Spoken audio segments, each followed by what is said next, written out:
much trouble. I'm going to be super duper pissed. Welcome, everybody. We're back. It's the Not So Live show. It feels like it's been forever. We're brought to you by Stride. We're brought to you by Metal. We're brought to you by the good folks at Watify.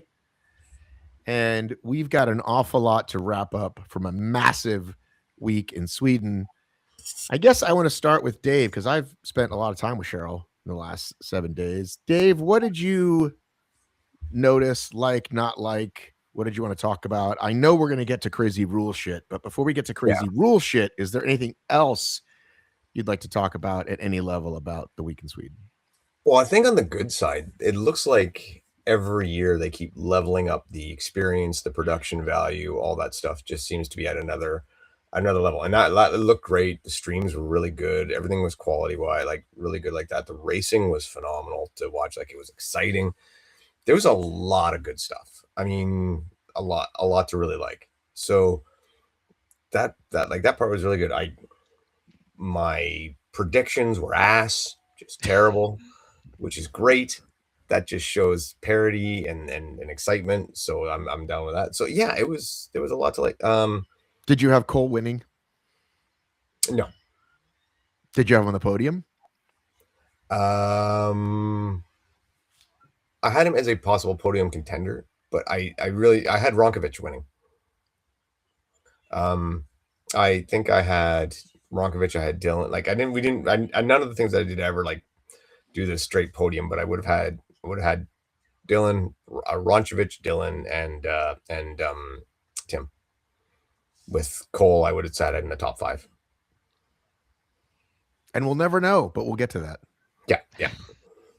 And I mean, did he have potential to win? Yeah, but so did a lot of other people. Right. Did you hear from, like, outside of your observations, I know Cheryl always really keeps her beak in the actual like community and reads pages, and like, did you hear from other Canadian friends or other friends about how their experience was or anything like that?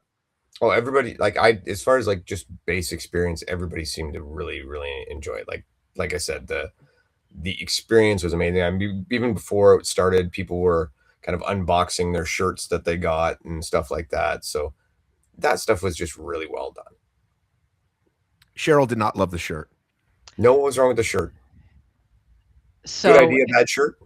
It turns out that I'm old, and there was a generational divide when it comes to the shirts. If you were born anytime before, I don't know, what do you think, Matt? Maybe 1990? 1980, maybe 85. Maybe even 85, yeah.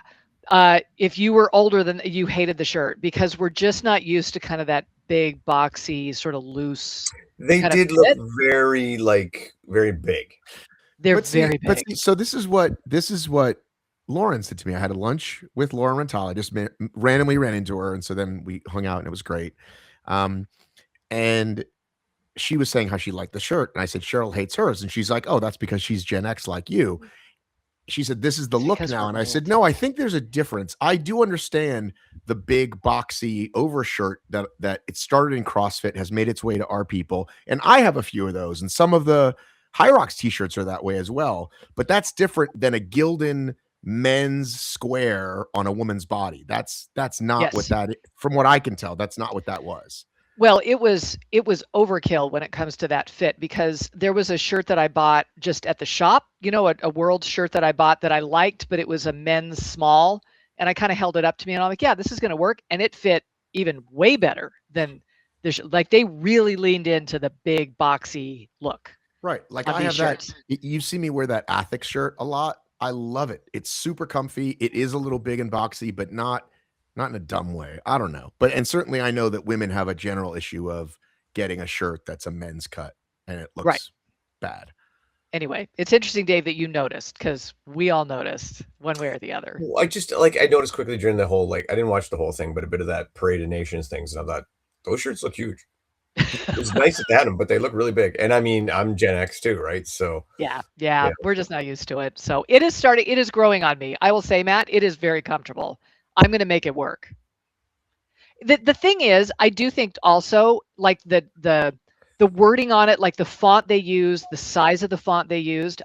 I've always used my world shirts to teach classes in, because, you know, look, if you're going to complain to me about what I'm giving you, let's just explain, right? It's always worked that way. And the past 2 years, those kind of narrower kind of tech fabric shirts were perfect for that, right? Like it was just really easy to move in them. They were nice and light. And so I think the reason why I'm wearing it, plus it was just plastered with Team USA, you know, World Championships. And this, you have to get kind of close to even see what the shirt is, other than just our, you know, our country on one side, our name on the other side, and then it's Stockholm World Championships. And so I don't know, I kind of think they missed an opportunity to be a little more bold in that, but hard to Am I complain. fuzzy to you guys? Am I Yes, fuzzy you are. to you guys at all? You're a little fuzzy. You're not green like me. Hotel lobby green. Okay. Just please let me know, because I thought we were fine last time. Okay. You guys definitely were just fuzzy a Okay. little bit for a second. So then I thought it was. I'm really hoping. I don't want to have to ditch restream, but I will. I will fucking kick at myself out and get another one if they can't handle 3 people talking. Well, we want to go in order. And Cheryl, I know, wants to talk about the press conference, which goes all the way back to, was it Wednesday? It feels like 3 weeks ago. Yeah, it was Wednesday afternoon. But I think it's good we can start there. I think there's some we can cover there.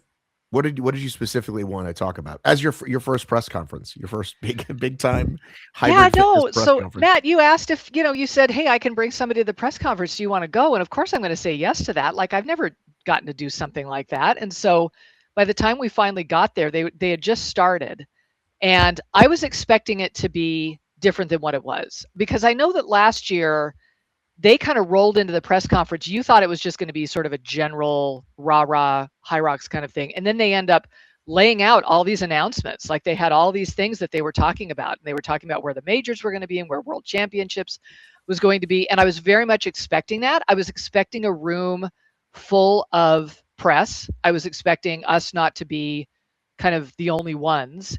And it ended up being a room full of HYROX employees for the most part. I mean, there were a lot of people there. They love their organization. Like, it was just so fun to see those employees just, you know, yes, like they were so excited to be there and to just support these folks. It was just, that was kind of great. I mean, just to kind of watch them do the initial things, and then for them to then say, well, we're not announcing World Championships here. We're going to announce it when we, you know, do the live stream, and we don't have contracts signed on the majors. And so therefore we got nothing. Yeah. There was really, I don't think they announced anything, Matt, did they? I think it was just, yeah.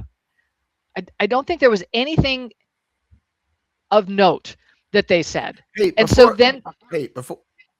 Before I forget, I want to say they announced they had 1 million customers, but which just reminds me that I was approached a lot this weekend, and people specifically talk about this show, and they always talk about how much they appreciate how honest we are and how we don't sugarcoat anything. And so I just want to make sure that you guys know that, like, when they're telling me, like, I'm thinking about us, and I usually mention you guys if I have time, like, it depends how long the interaction, like, love the show, whatever.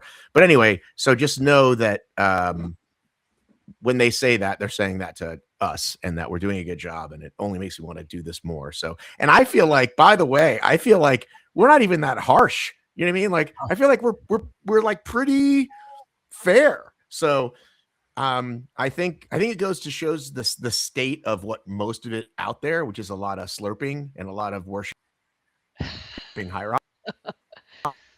I think that's why people appreciate it. Well, it was evident in the press conference, you know, I will say, and look, they have every right to be extremely proud of their progress this past year. It has been absolutely incredible. And we'll probably, you know, I'm sure we'll talk about this venue and the whole event and everything in a minute, but they spent a lot of time talking about their growth and about, you know, how great things are, and they had every right to do that. And I, you know, props to them for being this incredible experience for all of us. And then when it was opened up to who's got questions, well, the only person that's raising his hand is Matt B. Davis, right? Who actually has a real question for them about possible share sales, right? And possible, the LSKD issues, that sort of thing. Nothing There about were tips on wall balls, though. nothing about what? Tips for wall balls from Matt. Well, see, and bless that guy's heart, right? Like it was so cute. I'll tell you, the Chinese come rolling in here like they own the place, right? But they feel I so new certainly to the noticed the game, right? Chinese because I had a little bit of inside info. He had So I a little noticed. bird I had told him noticed. some things.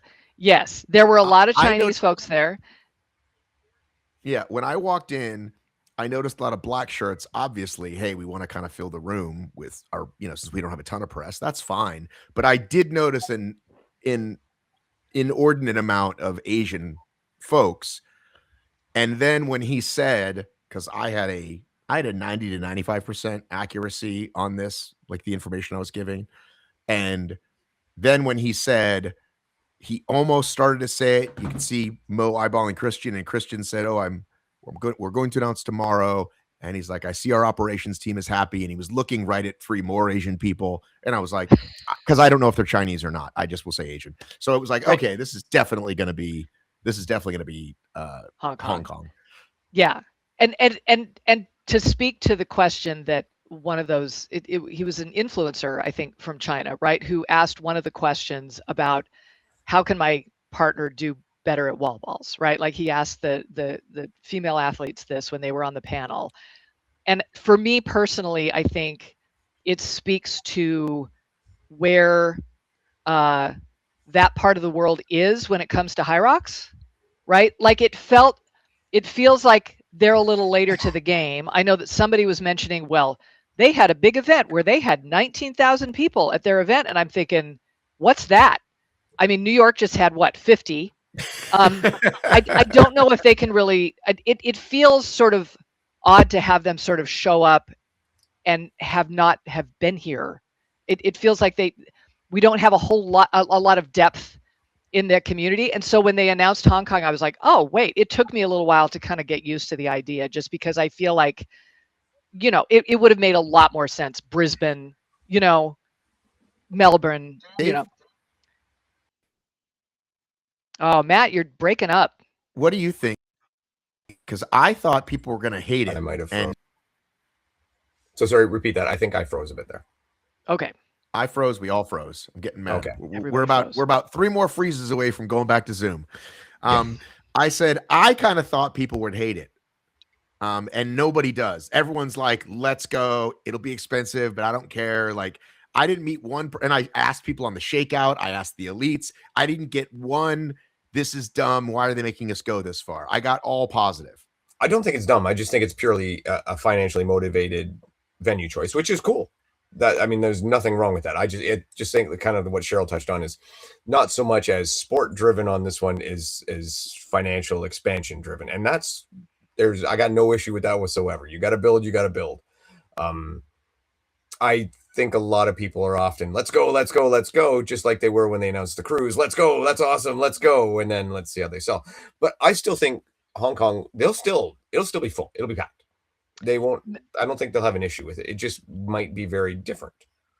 Well, and Matt, you were talking to people in Sweden, like they had flown to Sweden to go to a race, and so you're automatically going to get a response of people who already travel. I was asking my friends on Instagram, we were talking on Instagram and I was asking a lot of them who hadn't made the trip how they felt about it. And there are a lot of people who were just like, yeah, this is not going to happen for me. Like just schedule wise and monetary, it's going to be financially prohibitive. Very much so. Like, I don't know about you guys, but for me, I'm thinking 5K to do the trip. Easily. And that's for one person going on the cheap. Yeah. So you got to really want to go. Does anybody know the conversion? Because I found Sweden to not be too bad. Sweden was about the same as America, right? Like $7 for a latte, like everything to be about even. Like I was just talking about the UK, everything's staying there. Yeah. I don't even. Just talking about getting there and staying there, not food or expense or anything like that. Yeah. Matt, this is strike 2. at least. Yeah, Matt's having a hard time. Guys, Really I'm so long. angry right now. Really clever saying right now. All but right, it's Dave not was gonna on a happen. roll. Let's go. All right, so I'll go back. Yeah, I'll say, press conference, yes. yeah, press one. Like I said, you two were the only ones who really asked legitimate questions, and like I said, that maybe didn't quite get answered. But where Matt asked about the, shares being bought out by that company that apparently owns everything, and the response was, "Oh, news to us. We didn't know anything about that. We just saw the post too. Very strange, very strange." Um, and Cheryl's question about the, basically inconsistencies in some of the rulings and applications of rules and whatnot. Basically, no, that's not the case. Nothing to see here. Nothing to see. And I will say, and we will, I'm sure we'll talk more about this when we talk about the penalties, but my impression was, first of all, they were very nice. They said, "Oh, that's a good question." And I keep wondering kind of why they would say that. I don't know if they were sort of being nice to me. Step one to stepping around it. Great question. Yeah, So great question. Yeah, just kind of buy some time and that sort of thing. And I also think that I could have asked it in a way that was a little more, like, would have made them a little more defensive. Like I was kind of trying to be as nice as I could and advocate for the spectators and so forth. But anyway, I actually don't think they understand the problem. Like, obviously, I could have given a follow-up question to try to clarify what I was trying to get from them. I don't think they see what the problem is. So I think we should let's give the whole story on this. Cheryl writes me and says, "Hey Matt, if we're gonna do this, I'd like to ask something. If I'm going to be at a press conference, I want to ask a question." So Cheryl sent me a paragraph and a half, and I go, "That's an amazing question. Make it 2 sentences that they can figure." And she did, and she asked that. And Matt Locke basically contradicted himself. I tell the athletes one thing, and they know this, and that's what's important. But there's definitely not 2 rule books, because that's what she had sort of, I think you used that words, or you said something about it. And he said, "No, I just talked about inconsistencies between the spectator experience and the athlete experience." Right. And then so he said, there definitely aren't 2 rule books, but I will tell them something on the day of, and they know. And so you and I spent a lot of time talking about this, Cheryl, and I think that's the part that, because I guess let's just go ahead and go there, and we'll talk about what actually happened, the stuff later. But that what Cheryl pointed out to me, because I get very frustrated as well in my role, and you're saying they, and we'll say they because we talked to Matt and HYROX. HYROX. Yes. Explain what you mean versus not changing what they are doing versus not understanding the problem. Can you explain that? So in my estimation, what I was asking was I was trying to advocate for the spectator experience, because I feel like the one thing that we do probably better than any other channel in this sport is we've got our finger on the pulse of the community. People are always talking to us about what their concerns are, and I wanted to have the question be in the light of the spectator experience. And so what I was trying to ask them was the inconsistencies in judging that have happened over the past several majors and that sort of thing, that what are you going to do going forward so that people aren't confused and frustrated when they watch these elite races? I was trying to sort of point out that we don't know what you're saying in these verbal, PowerPoint presentations with these elites, right? And so we don't get the same communication that the elites get. And basically their response is basically, well, we have the highest standards of judging, and we're going to go forward and make sure that it's consistent, and we're going to keep the rule book based on what we say in the athlete briefing. And they really seem to miss, for me, the reality of the fact that they communicate to one group, they communicate to the elites, they give them basically a verbal rule book, right? So there's nothing written down. But for those of us watching the sport, fans of the sport, we don't get the same briefing. And so therefore, it's frustrating and confusing. And I feel like HYROX right now seems to have a policy where they feel like their only job is to communicate with the elites when it comes to these races, and that they bear no responsibility to communicate to the community about what's supposed to happen. And so then they're surprised at the outrage and the frustration. But that's going to happen if we don't get the same information that they're giving to the elites. Because even Cole, this time, I mean, he just kind of took it on the chin, right? He was just like, yeah, they said it in the briefing. You know what I mean? And certainly there's some frustration with the rule, and we can talk about that. But it does seem like there are a number of elites, Marcus Wallace being one of them, who's just all in the tank of, look, this was given in the briefing. This is how we're supposed to race, when the rest of us, as we're watching these races, have no idea. I was really hoping what they were gonna say. Maybe I'm too foolish.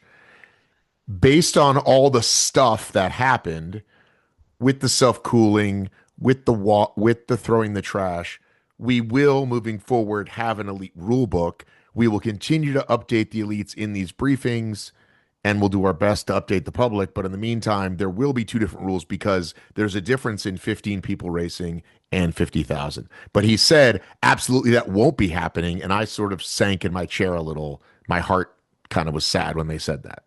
Yeah, I did get a chance to ask you, Matt, because we talked about a billion things and we still didn't have enough time, right? I don't know. This is my first press conference. I was expecting an answer that would have satisfied the question. And it turns out that doesn't happen, does it? Right? Like I was expecting them to say, yes, going forward, here's what we've decided, so that never happens I again, just thought, right? Because I had heard little rumors, like I heard feet might be changing. I heard 30 centimeters, but because I heard these little rustlings, I thought, oh, well, the obvious choice. So this idea, and trust me, I did want to follow up, and I had already asked my two big questions, and I was like, if I ask again, then I lose my power, and it's, well, Matt is now just making it about him and trying to get his thing in. So I let it go. But I would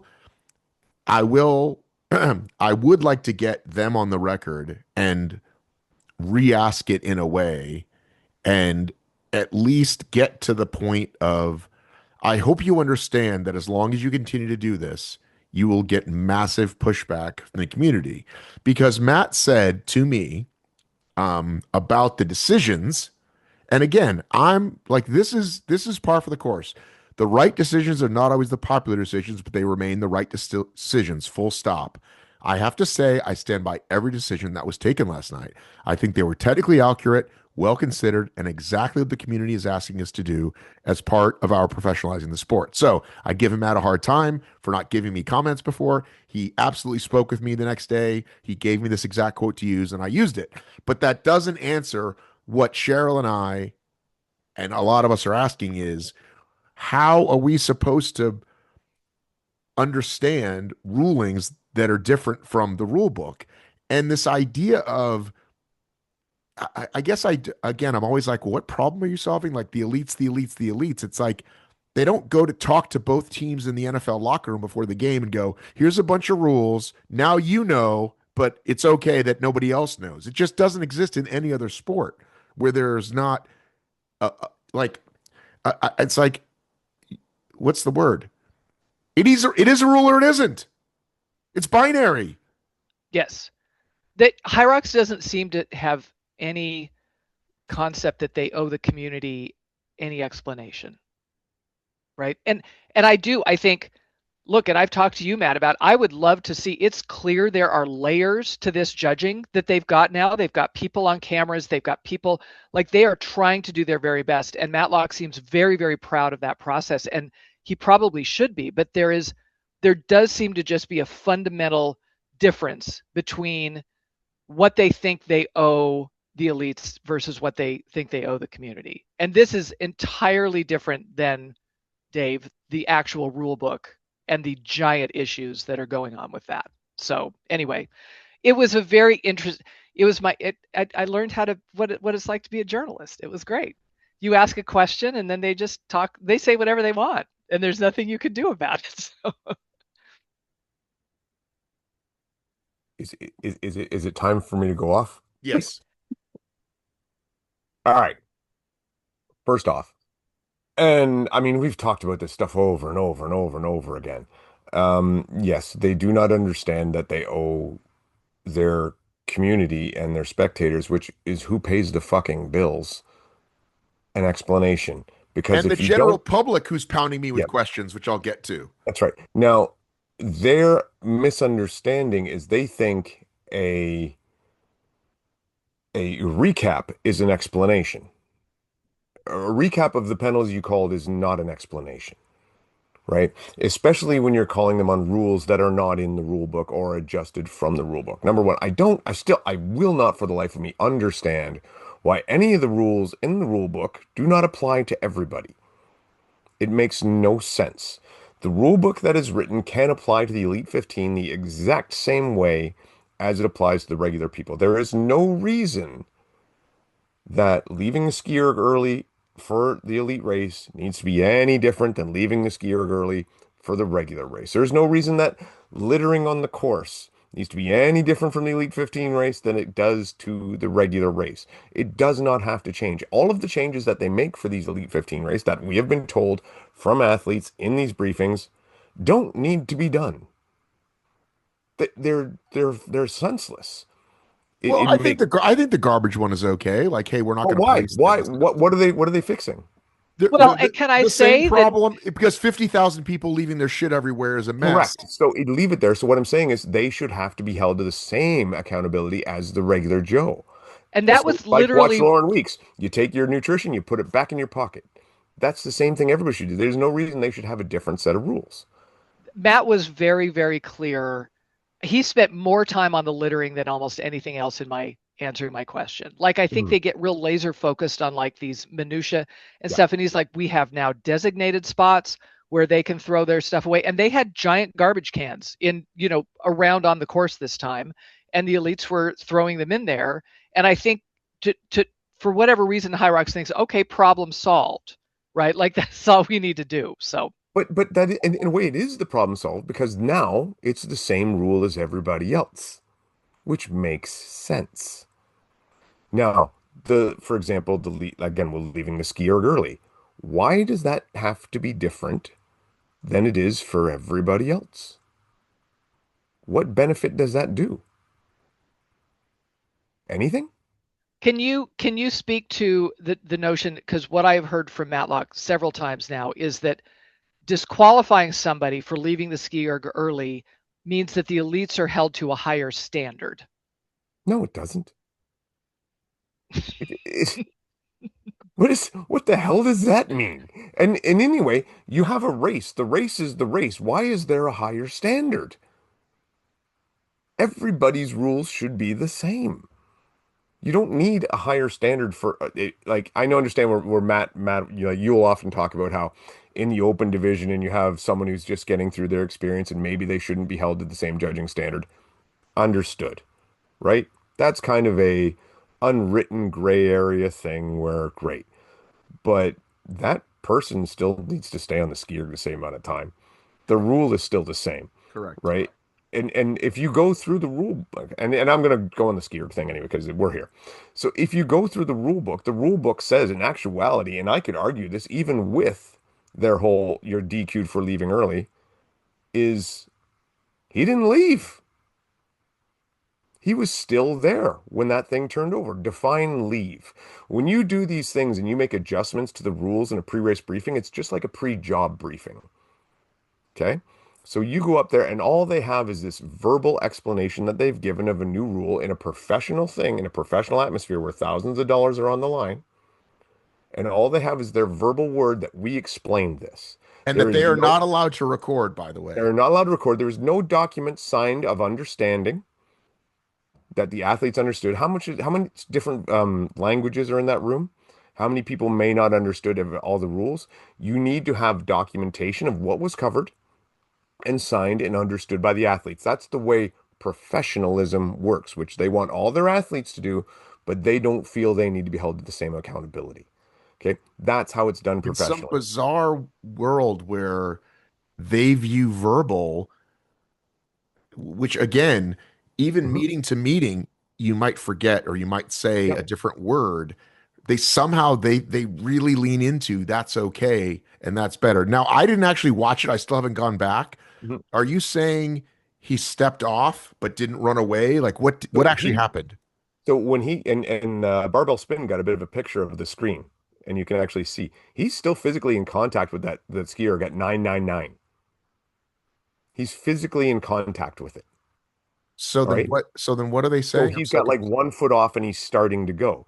And then what happens is he flinches and the judge tells him to go. That's another thing that bothers me. And this is the same thing about Tim in the end.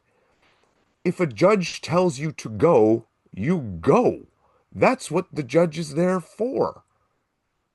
So Tim at the end, he ended up getting cost second place, and that cost him I don't know how much money, because when him and Dylan crossed the line, he looked back because he didn't see the screen flash, and he looked back to make sure he was okay, and he was going to go back and do that other wall ball, and the judge told him to go twice, and then he walked up, gets the 15-second penalty, and moves to third place. So HYROX is simultaneously relying on the equipment and also standing by their judges, Yes. and they can't So do so both. here's the thing, and from Tim's perspective, and this is what I was really pissed off about. From Tim's perspective, his judge told him to go. HYROX will tell him, and I'm sure they told him, well, the screen didn't go to 100, so you can't go. How does he know the screen didn't malfunction? The judge realizes that and told him to go. How does he know the judge didn't accidentally hit a no rep and nobody else realizes that and told him to go? How does he know that he didn't have issues with it, just like Charlie Bottrell did right beside him? And his judge told him to go. That's what the judge is for. You listen to the judge. That's what Cole did. That's what he did, and they both got penalties for it. Okay, so now I thought there was a guy that happened in Melbourne similarly, right? Mm-hmm. He got to, I think, 990 and split. It eventually Yeah, I rolled. heard like anything from 995 to 997. It eventually rolled over to Yep. 1015 because somebody took a picture of no Yep. one there and there it was sitting there. So that one, that one, we don't know what his judge or didn't say. No. You're saying that he steps back, starts to leave, comes back, and is then told to leave Yes. and then got DQ'd. Yes. And yeah, yeah.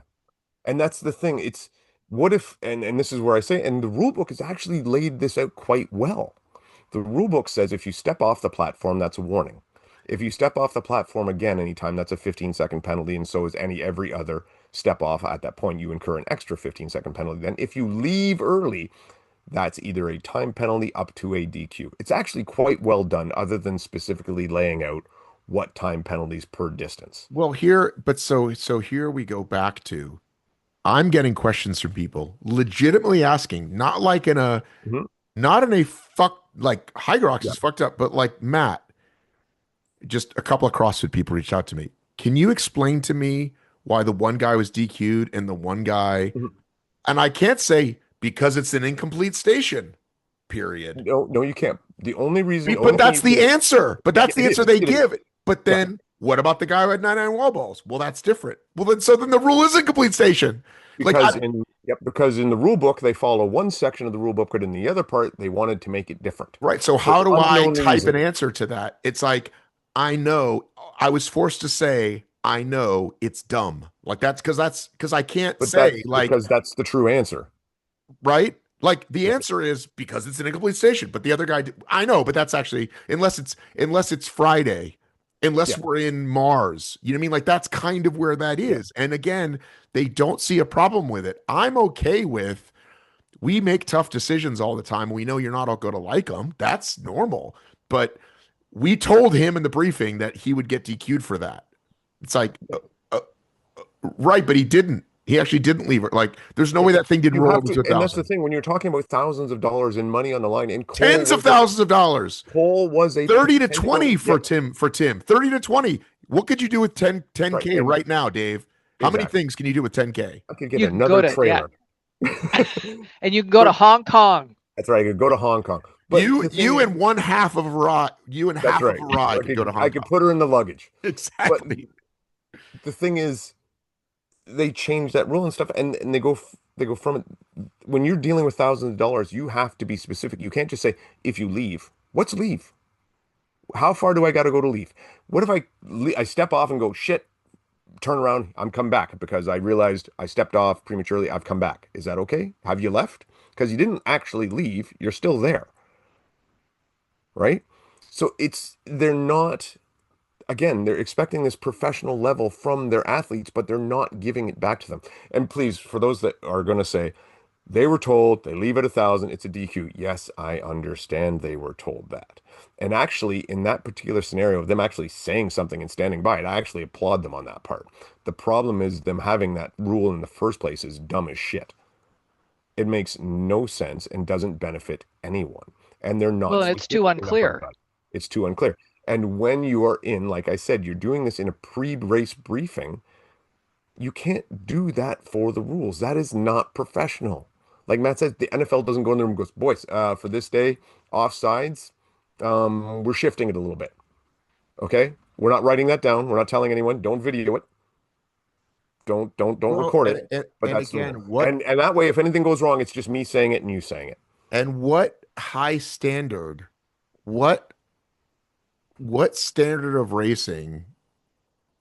I was trying to think of a way to phrase it. Has someone out basically before the race even starts for an inconsequential hundredth of a second thing? Like you want to be a hard on about that. How is that any more or less held to the highest standard than Tim leaving early, for example? Let's say Tim wasn't told he could go. Let's just say fuck it. He goes, fuck it. He threw 99. He's in a race. He's in a foot race. He just wants to win, right? Yep. Like that's less egregious and is a non-disqualifiable penalty than a guy who's, I mean, forget the trip and the money. How about a year of your fucking life? Yep. Yep. And just completely dismissive. And again, I'm not as upset that they DQ'd him because they said they would. Okay, great. I'm upset that the fact that situation exists entirely. And I'm bothered by the fact that the rules that they keep changing are pointless and make no sense when they have a perfectly, well, not perfectly fine, they have a reasonable rule book that they could fix and follow, and they wouldn't have to deal with any of this. And I've been told things like, well, this has been the rule for however many races, right? If it's the rule for however many races, put it in the rule book. And it's not the rule every time because you have to keep repeating it every pre-race briefing, which means it can change. So therefore, it's not the rule every time by default. It's just ludicrous. The fact, like I said, Tim got hosed. I believe Cole got hosed, and it cost them both a lot of money. And it's done because, and it, quite frankly, for me, what seems like arrogance that they will not hold themselves to that same standard, or they just don't know how to. Well, and the thing that I don't know who said it to me recently, I thought it was you, Cheryl, or somebody. It's like, and this is what we're talking about a lot. We're also obviously celebrating Dylan and Alyssa and a lot of great stuff and Sinead and everybody, but we'd rather not be talking about this at all. Like, if the only thing we were talking about was Hunter's burpee penalty, like that would be like, all right, par for the course. One weird thing That's happened. a judgment call thing. Yeah, that's perfectly acceptable. But instead, this is like massive, like massive stuff. I mean, listen, we don't know Cole's journey. He'll end up doing some amazing shit. This will be a part of that journey, like as happens in sports, right? When you rise from the ashes. But it definitely didn't need to happen. And I don't know who said it, but who else said it? But like, how about some accountability there for the judges that tell these fucking people to go? Yeah. And well, again, we don't even know who these people are. We literally don't know if they're just somebody's nephew from the back office. There's been no certifications that I don't know. I don't know how they're getting these folks. I honestly don't think the judges made the mistake here. I mean, the judge in Cole's case, right? Right. It's just them making this decision. The judge was like, okay, he stepped off, but he flinched and dropped back and it hit 1,000 and she told him to go. That's the right call. Right. Right. Tim's judge we don't know what happened there.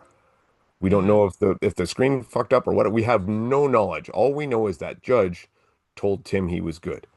And for all we know, that judge is just as right as anybody else. And HYROX is just going, it didn't turn 100, so we don't care. So that doesn't count. So that's the 15. Yeah, but you can't simultaneously stand by your judges and then undermine them when they make the decisions that they're making on the floor, right? Yeah. It's the call on the field. Yes. Okay. So I have another question about this, because one thing you didn't get to see, but Matt and I got to see, Dave, was the massive amount of money that, for instance, Nike put into this event. You walked into the venue, and quite frankly, I didn't see a lot of Puma. I saw a lot of Nike all through that mall, all through that bridge going off the train. Like, Nike sunk a ton of money into this. You go by the Nike store, there's Dylan on there, there's Lauren, like they are in, right? It's a shame they won't be able to post any video of them winning. Well, we could talk about that later, but it's not just the athletes losing money now when these judging decisions are made, right? Now you've got sponsors who are going to have skin in the game. You have agents who have skin in the game on this. I'm just wondering, from your perspective, if you can speak to how much pressure HYROX may end up being under from people to clean this up so that these athletes have a fighting chance to perform and to get results. Well, here's the problem, is that I kind of was with you on that. I'm like, yeah, well, eventually, because that's what have I been saying all year? It's going to come up and it's going to cost them. It's going to come up and it's going to cost them. And here it is at the World Champs. Definitely came up during the men's race.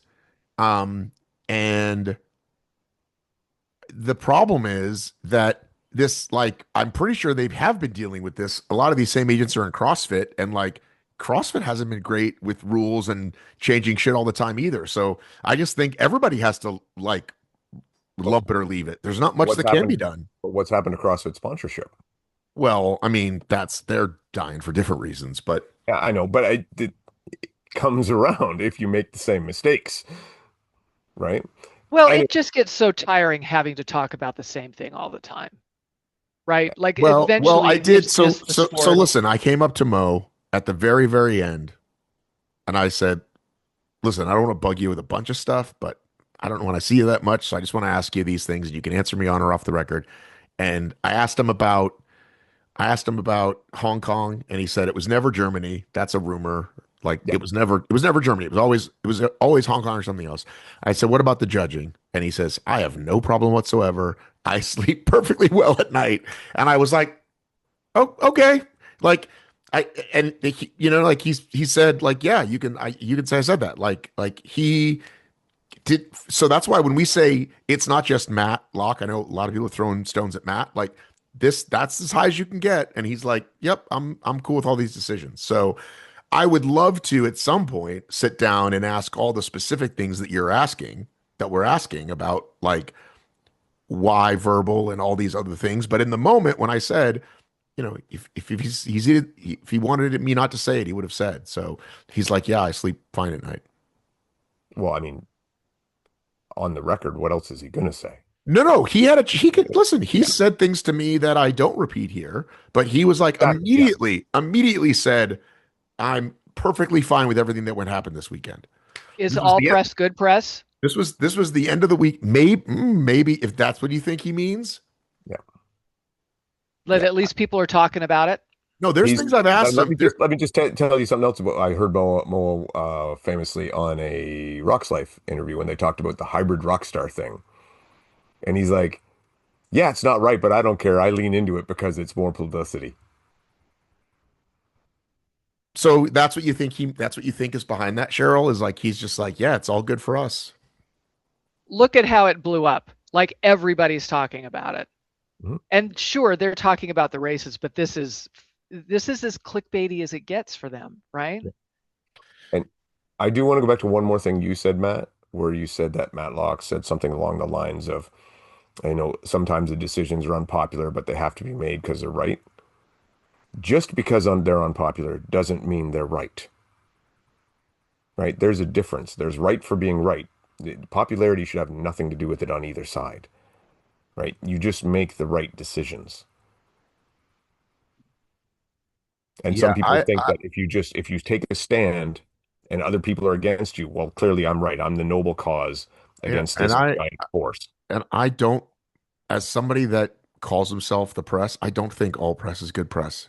That's not true. If someone goes to I would jail agree for with you. fucking DUI and harming someone, that's not good press.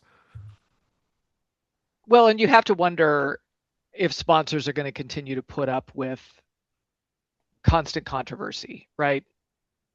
I don't know. Well, yeah, I mean, again, I don't know. I, I don't know what power they have, or if everybody just kind of understands it. I do want to talk about the LSKD thing because Okay. there is more to the story. I got one more thing to say about this, and I just want you to think about this. You're an outsider looking in. And Dave, I want to hear everything you Yeah, say about this. I'm just going to listen. one of these people, you're online, you're new to the sport, you're watching, and you see this DQ happen, and you see this the penalty for the wall ball, and you're like, "What?" You ask your question that they asked Matt.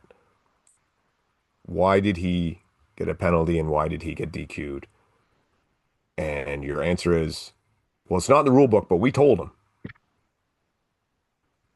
That works for you? You think that that's appropriate and professional? Come on. Like that's just it's again, it's sad. Like own it. That's all I say. Is if you want to have those pre-race briefings, you want to change rules, it has to be written, it has to be documented so that those athletes can show their agents, can show their coaches, can understand, can go through it. And so that when something goes wrong, you can prove as HYROX, yes, we reviewed it. It was changed specifically for this reason, was explained. That athlete signed a document of understanding. We're good. Anyway. All right, so um,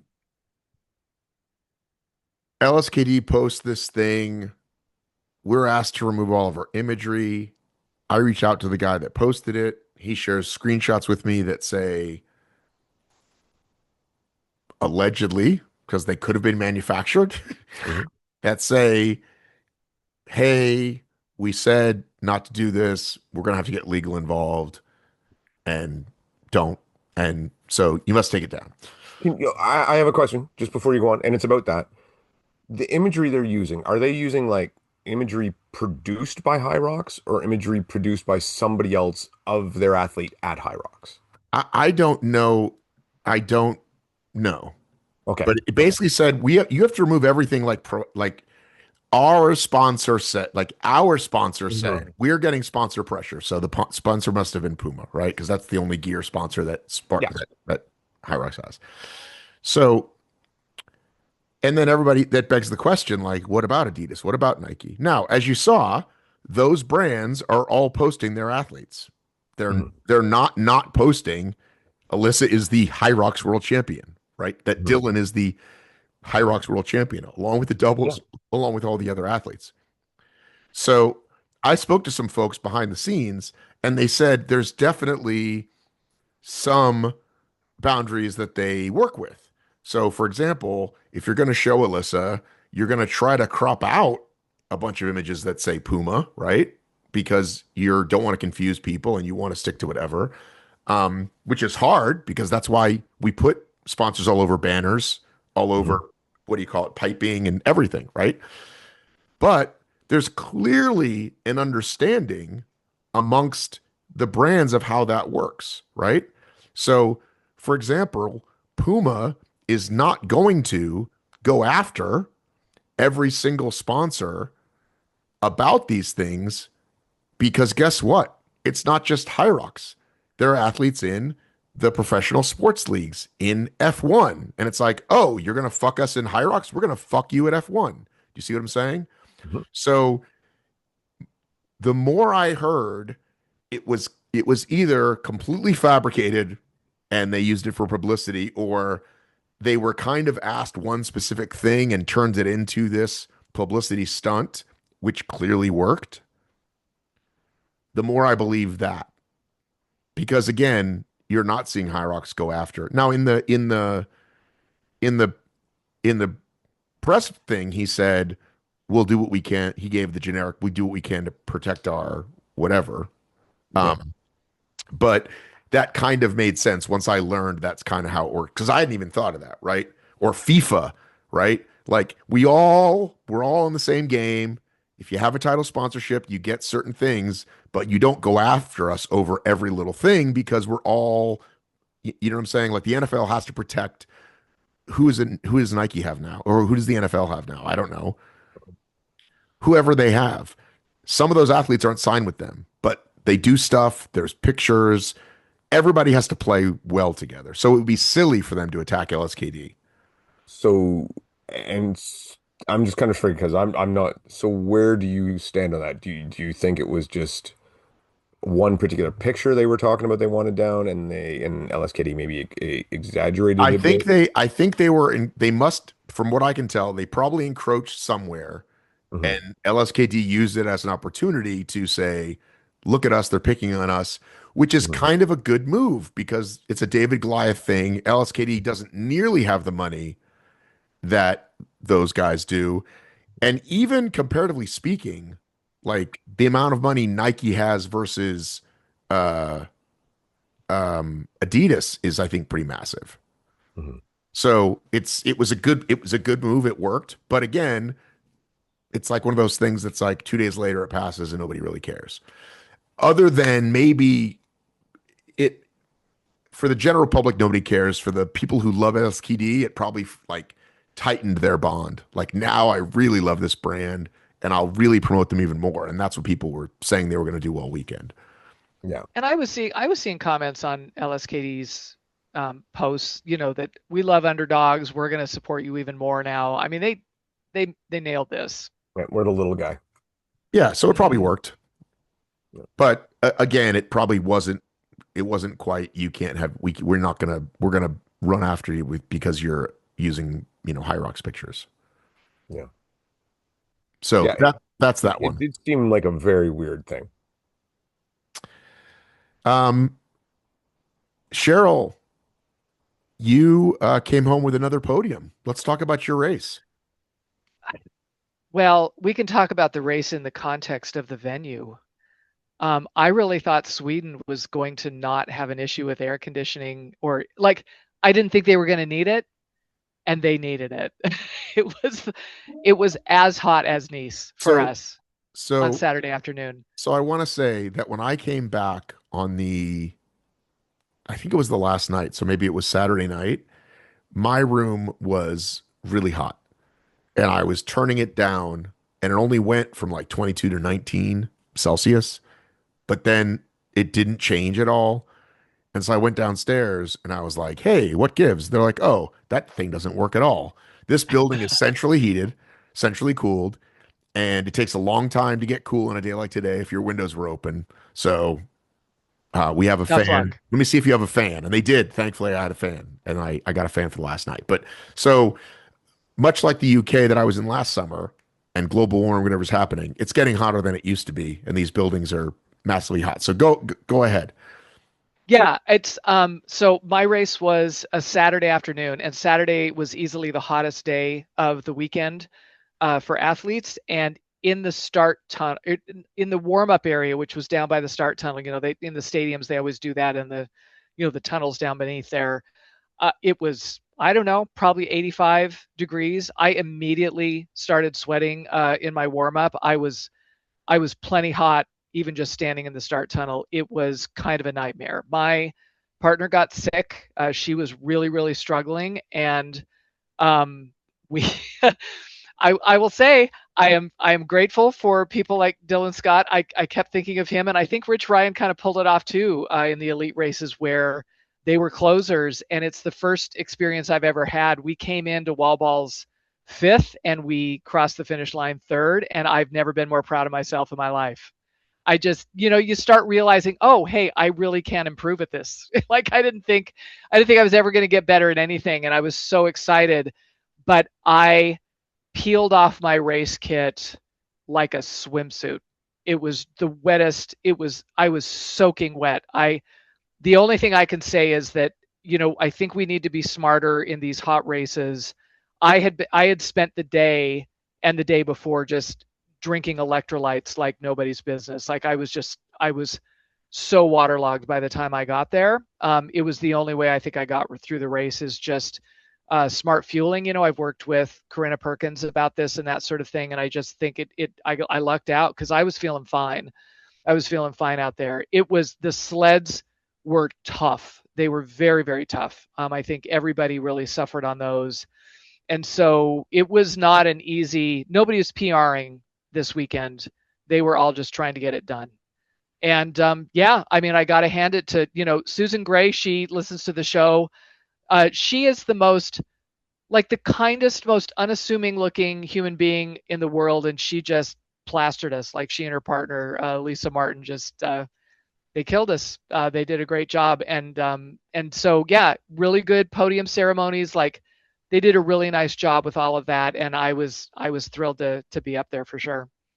Well, first of all, Calypso got a 1.5 PR, I think. She told Well, okay. Thanks, Calypso. me. He raced at night. It was a little bit cooler.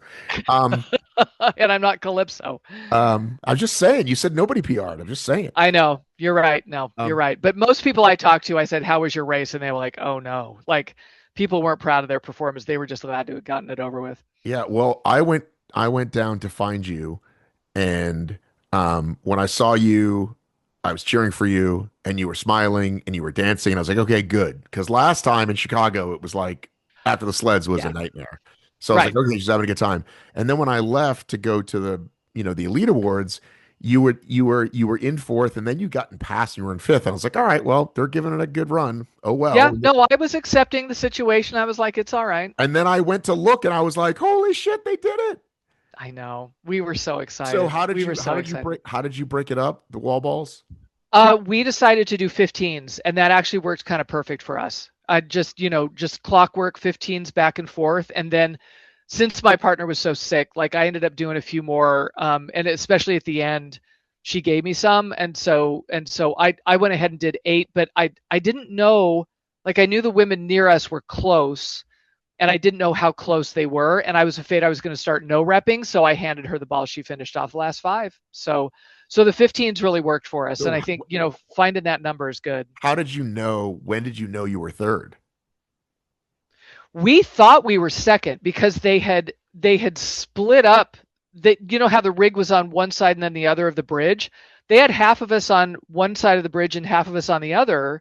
So Andrea Clyburn, she's behind me just screaming her head off at me with my husband and her husband, Scott, and they're shouting at us that we're second. They said, if you keep this up, you're going to be second.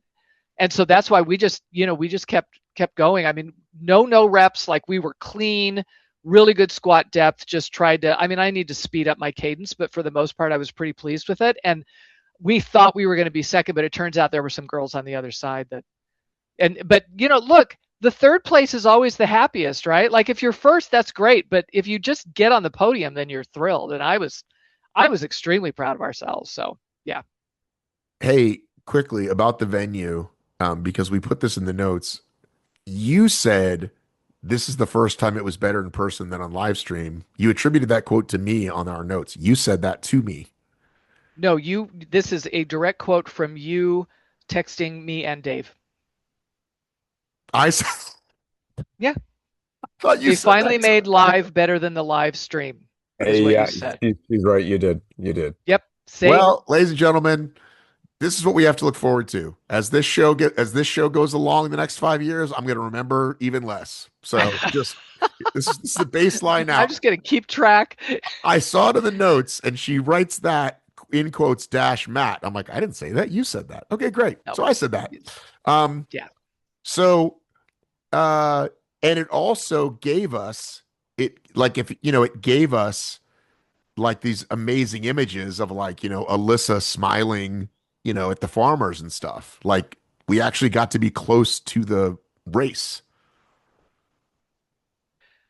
This experience has convinced me that seeing the elite races in person is worth the trouble. Of staying up late? And this experience has convinced me that you don't necessarily need to qualify for worlds to decide to make world championships your destination as a trip. So here comes Kevin Gregory, did not qualify this year, showed up to support his athletes because, we've all got our friends, our community, volunteered for, judged for, 3, something like that, shifts. So he contributed that way and was able to be on the front row as we all came in, Waka Nations. He was on the front row during the relay. Like, he had the whole experience and he didn't even qualify. We could just buy a ticket to Hong Kong and go. And I think people would never regret it because the community is so great, right? Like, it's such a great experience. You don't have to qualify for a race to choose to go to this anymore because the elite experience was so good. Yeah, I want to say that the just walking in on the first day and just seeing the setup and like, holy shit, this is massive. And, the sponsors all 10x. And then that opening ceremony starts. And again, I'm such a cynic. I'm like, whatever, opening ceremonies, whatever. They're gonna come out and say a bunch of shit, whatever. Like, I'm not a Walking Nations guy. Like what? Just let's start the fucking thing.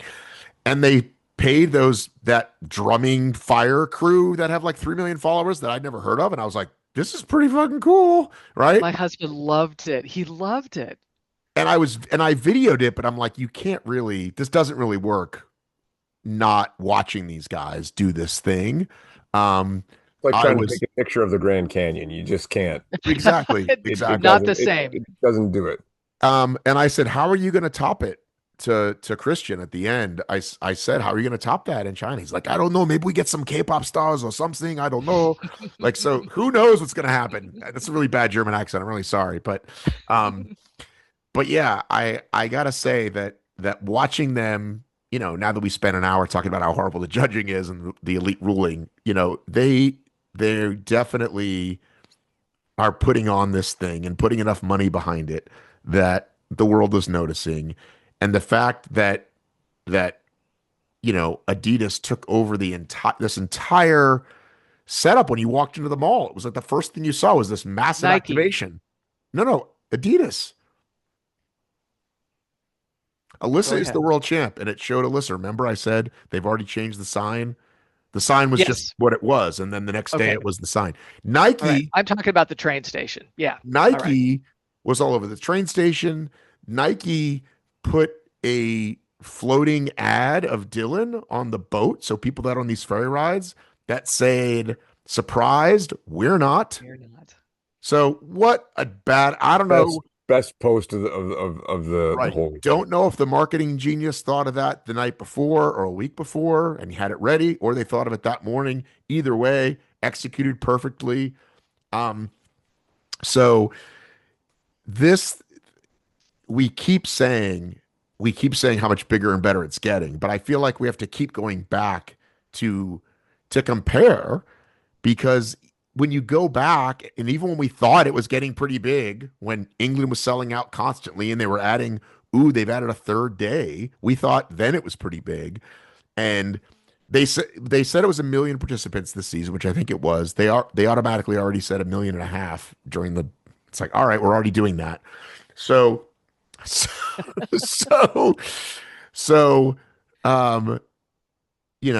more cities are coming.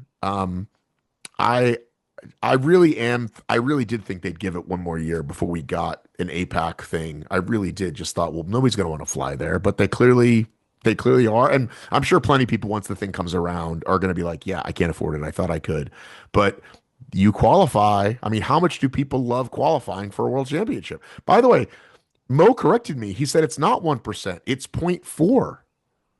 7,000 out of 1 million, right?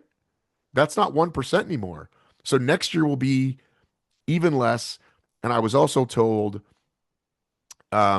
next year, at least for now, like not at least for now, this season, he said to me, I don't know about future seasons, but for this season, you still will get at least one guaranteed spot in every single race. Like there will be no, remember how we thought maybe they won't give away spots at certain races? Every Are single you race. talking about Yeah. the elites? No, the age group. No, because in the past there was age groups Oh, that didn't have spots. Right. But oh, he's I like, see. You're talking about qualifications. yeah, Yes. we can still for next year. He says, who knows in the future? But for now, in 4 days, we can get everybody in and at least one age group from every race. There Well, we and go. I've done the math on, I just kind of thought about it, about some of the people that were there this year that I know had come in like third and they were getting those roll downs.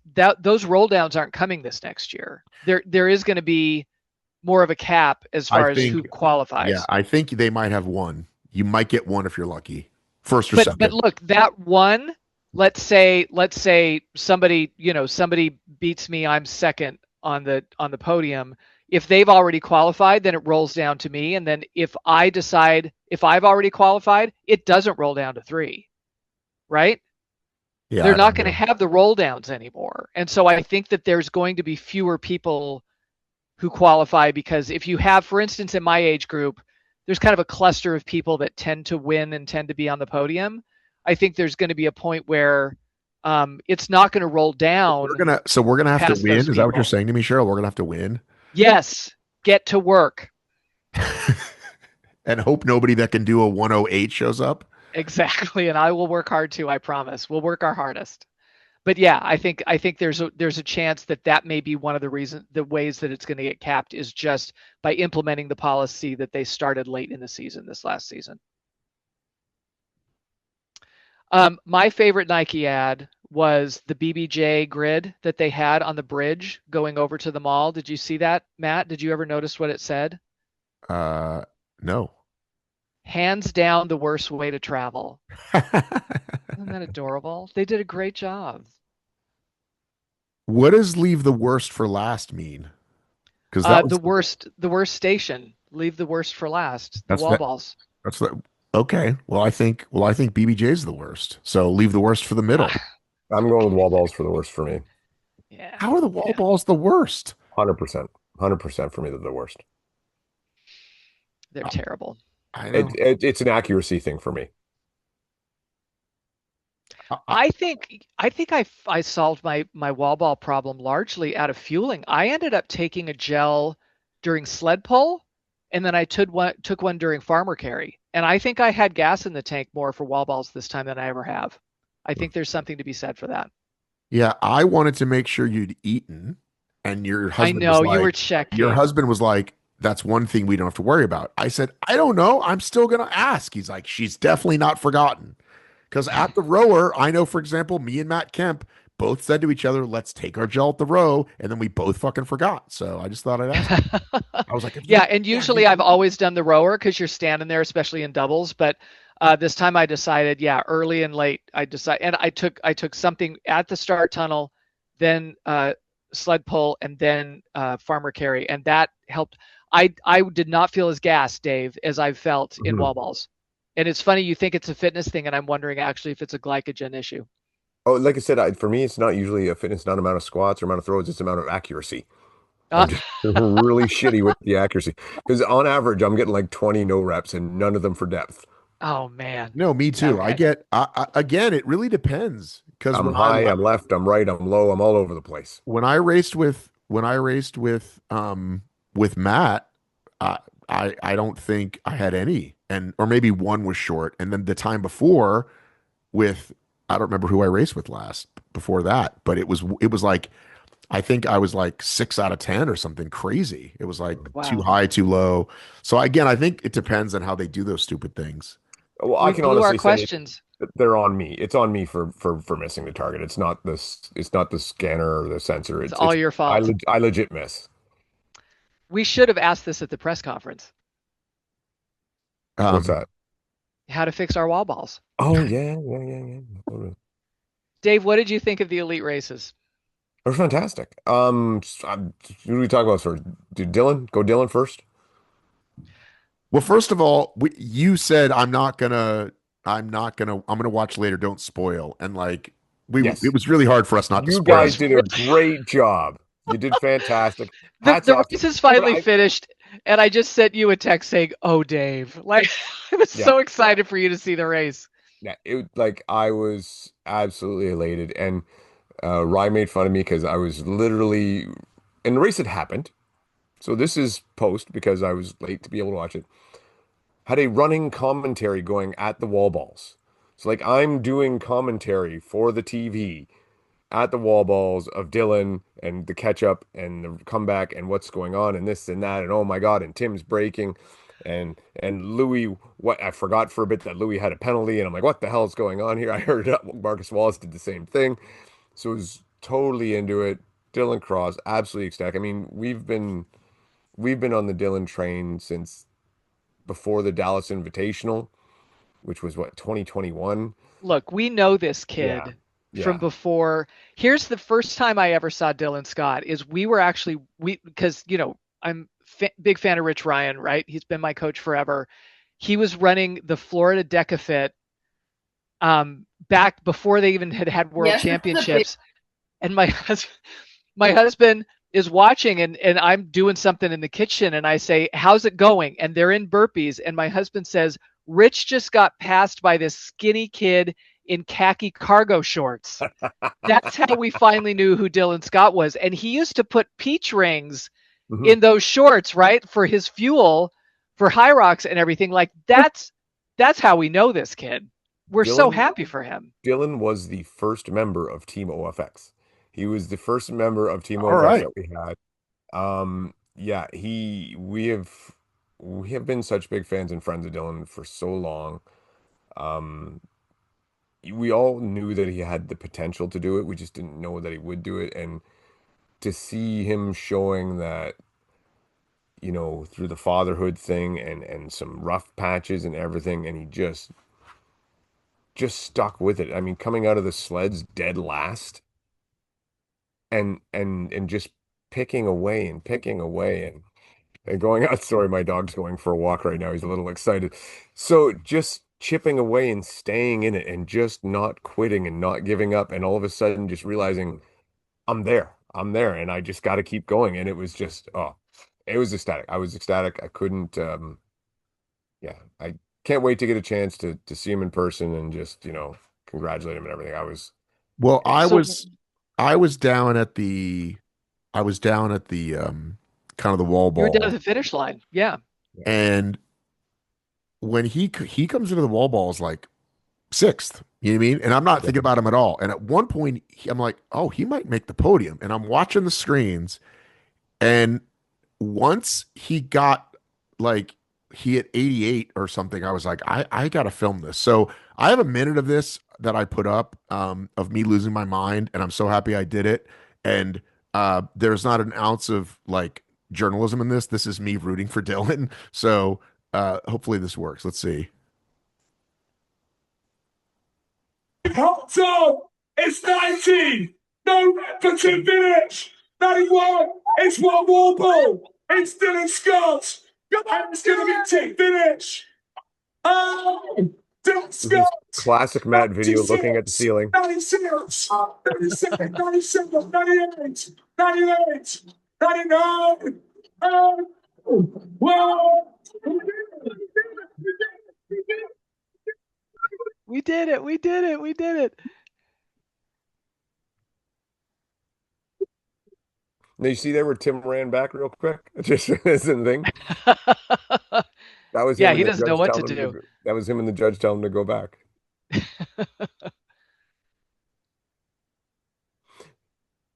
Absolutely There fantastic. was a point, and this is why watching this live now. Oh, there he goes. So could you hear all that? Most of it. I'm just Most of it. I'm screaming, he did it, he did it, he did it, because I just like there was no to go from like, oh, this guy might make the podium to winning. And I think the fact that Alyssa had won earlier, another person like that you didn't think necessarily was going to win, and that, I mean, I think my emotions were just all over the place. Hang on one second. My son wants to ask me something. Okay. I'm All going right. to tell Dave this. Mhm. we were in the venue, and I think at, live, that grid now is small enough. You see the athletes over and over again as they run by, you're cheering for them. It really, really was great. And there was a point where when they were all at wall balls, then we couldn't necessarily see them at wall balls, but we're seeing the counter, like what Matt's talking about. And there was just a point where every one of us in the venue collectively realized that Dylan was gaining on everyone. It was this mass participation, just realization, that was probably one of the best experiences I've ever had watching sport, because we all realized it at the time and then just watched him gaining on everyone. And the fact that he pulled it off, I never jump and hug, right? Like, that was just the best thing. It was just, you just realize how this sport can really become just the most spectacular a spectator sport live now that they've got this grid figured out. It was terrific. Yeah, it was. And I mean, let's be honest too, like Dylan is not known for finishing on the wall balls. Like normally it was like I remember before we would say if Dylan wanted to beat Ronk, he'd need to go into wall balls with a, he said 30-second lead. He said that to me a couple days ago. He knew it. Yeah. And this by far going unbroken without a single no rep. And just perfect. Yeah, he did all that needed to be done. It took everything. It was so exciting and so fun to watch. And so, I mean, like you say, personal relationship, couldn't be more happy for him. Yeah. I don't know what else to say. I will say another quick thing about the men's rate. Louis Osler, holy shit. Yeah, no, I don't What's think up with that? I don't think anybody predicted him in their podium. No, and just trucked through it. Just, man, what if he didn't have that penalty? Who knows how he would have done? Very impressive. Dave, I don't know if you know, but Walk of Nations, Dylan was out there greeting the United States athletes. Yeah, I saw that. And total class act. And then I was down with Matt after Alyssa's race, and all the women were kind of, milling around, and they were getting interviewed and all that sort of stuff. And I looked, Alyssa was standing sort of out just outside the finish corral. She had kind of gotten to that point where she was talking to people there. And I turn around and I see behind her that Dylan is hanging over the wall trying to get her attention so that he can congratulate her, along with Charlie, who we also love, right? Like, the fact that those guys are taking time out of a very, very stressful time for them to just be those guys. Like, how can you not love these guys? I'm so thrilled that he's going to be our world champion this year. Do you want to hear a Dylan story I may or may not have told online before? And this goes back to Vegas and just what kind of guy he is. So after Vegas, the one where he molly whooped Hunter. I'm kidding, but he did win. I forgot to say molly whoop in the press conference. Oh, yeah, I gave one job, man. One job. I know. Anyway, so he beat Hunter in that race, and we went out for dinner and drinks afterwards, a bunch of us, and we're sitting at the bar, and Dylan is literally, his body is starting to eat itself, right? He's all catching up, and he hasn't ate, and we got him some chicken fingers and fries. And some guy comes up to him and he says, hey, I can't remember how he started it, but basically he was a Hunter fan. And he's like, kind of this and that. And he's like, well, maybe this or maybe that. And Dylan took time to talk to this guy who is the Hunter fan and didn't want Dylan to win. And Dylan took time to talk to him and was polite to him and nice to him and all that stuff, when this guy was pretty much, you shouldn't have won, Hunter should have won. Oh. And it was just, he's just Dylan. You could, like you said, Cheryl, you couldn't ask for a better ambassador and better champion for the sport. Yeah, he's going to be great. Quality human. Everybody kept asking me, all right, who's going to win? Who's going to win? I said, listen, I'm just rooting for Americans this weekend. I'm rooting for an all-American podium, men's and women's. I don't want to get bogged down with picks. So first of all, very happy we have two Americans on. And again, Alyssa, we all thought Joanna's going to wipe the floor with everyone. Maybe next year Alyssa can catch her. And then Alyssa starts the race, is ahead. You think, oh, maybe she's going out too hot. And then it's pretty obvious she's going to win the race. I do not get too excited. even all the way to the wall balls, because of bullshit rules, because of spitting on a ball or who the fuck knows. I didn't settle inside until she won. Even though that one was a lot less stressful, I still wasn't like didn't kind of believe it until it happened. Especially with her inexperience. Who the heck It's knows? her fifth race, right? the Like heck- maybe there's Who the heck knows?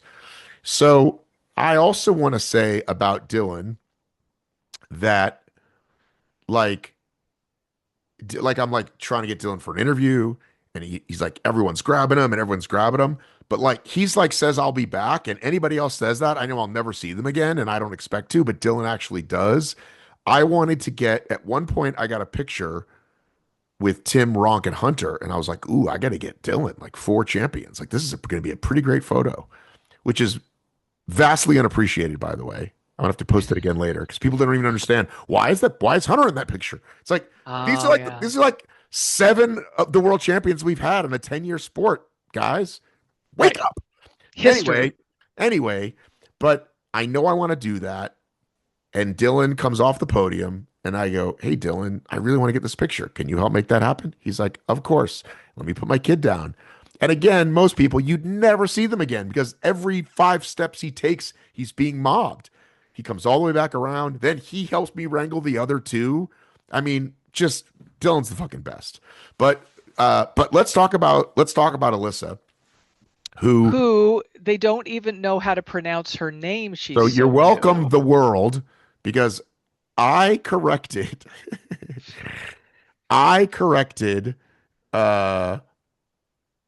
they're calling her McElheny. I messaged Tommy, who I wasn't sure was going to see it. I was like, Tommy, it's McElheny. And so he changes it in the middle of and he must have told Faisal because now Faisal's saying the right name. So you're welcome, America, or the world. Nobody told Till. Still getting it wrong? I think he was, yeah.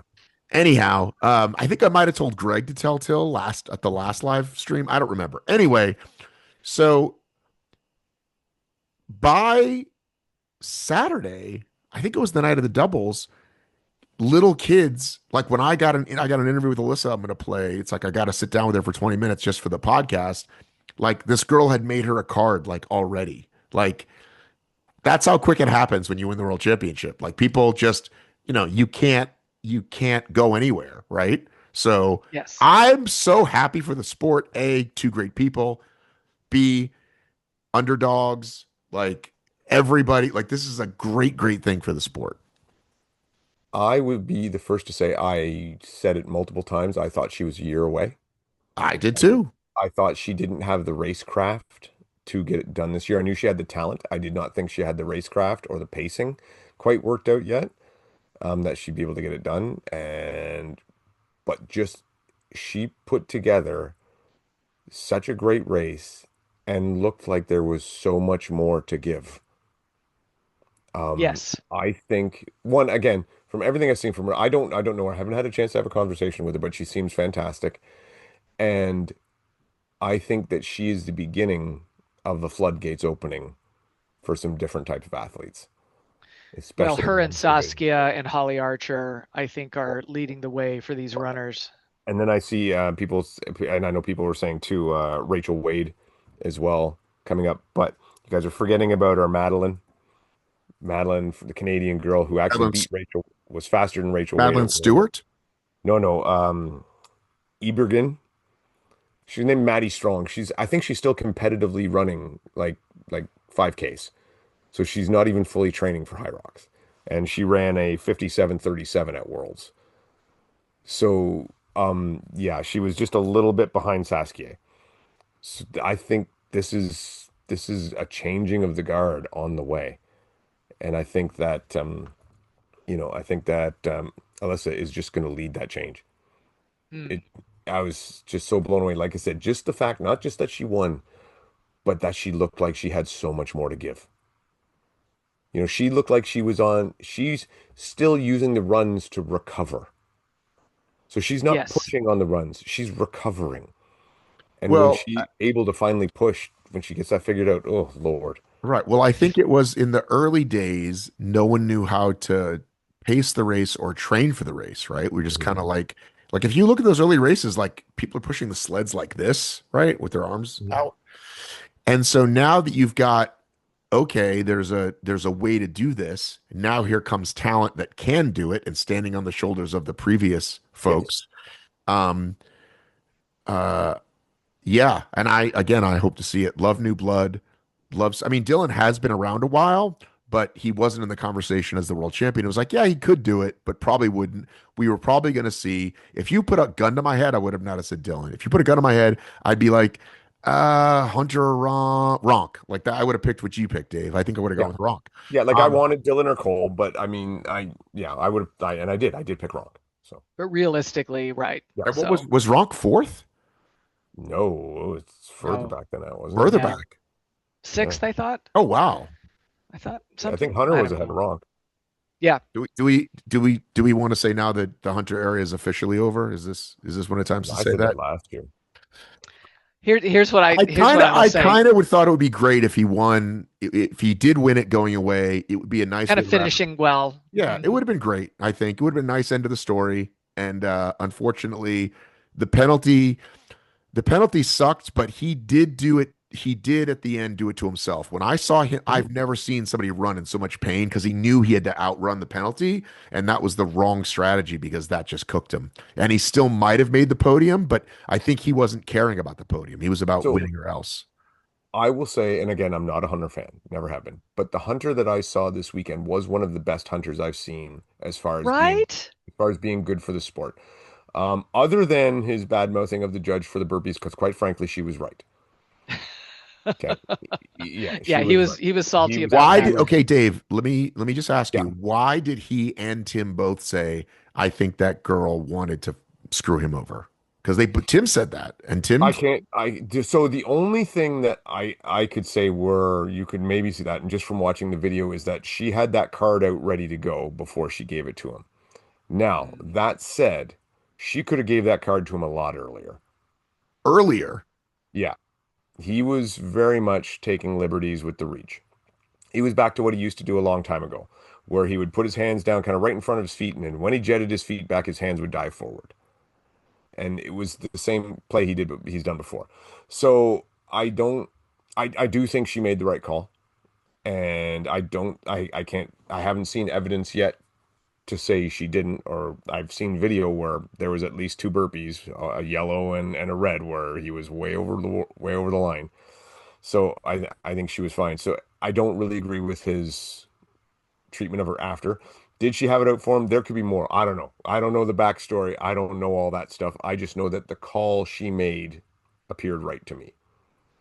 But the way he was in the press conference, the way he interacted with the fans, the way he did things. I saw a video today of him, with some one of the young stars for HYROX, and I mean, it was the best for the sport I've ever seen, Hunter, and yeah, I appreciate that. Well, But and I listen. I've spoke a lot on here. I would consider him a friend. I know him over a decade. I was at like the first superhero scramble he won in 2013.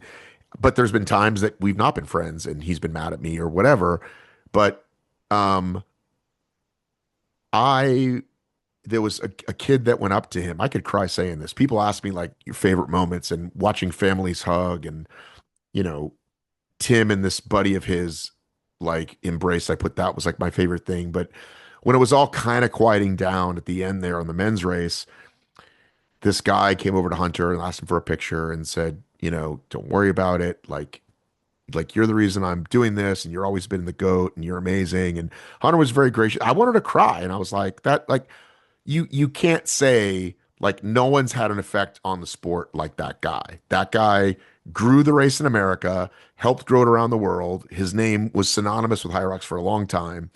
And like, yeah, it would have been nice for him to go out on top. I thought maybe the doubles could squeak it out. I didn't know that Jake had a broken foot, and that apparently was like a whole thing. So I thought, maybe he'll go out with the doubles on top. Um, so yeah, it just ended how it ended. Because I've seen the great side of Hunter a lot. He's always super gracious. He always does take the time for pictures with people. And again, there's very few people that transcended like OCR HYROX like into the public sphere, and he's one of those guys, and he's someone that like when he's in the room. So I'm sure he'll get plenty of more flowers as time goes on. But I think he said, listen, I'm not gonna chase fucking 5 races a year, is basically what he said. I could see him. I don't envision him racing worlds next year as far as solos. I could maybe see him doing doubles if he finds a partner he likes, just because he'll only have to do 3 races and go from there. So I could see that as a possibility. And Well, I also, 3 plus a major. yeah, correct. 3 plus a major.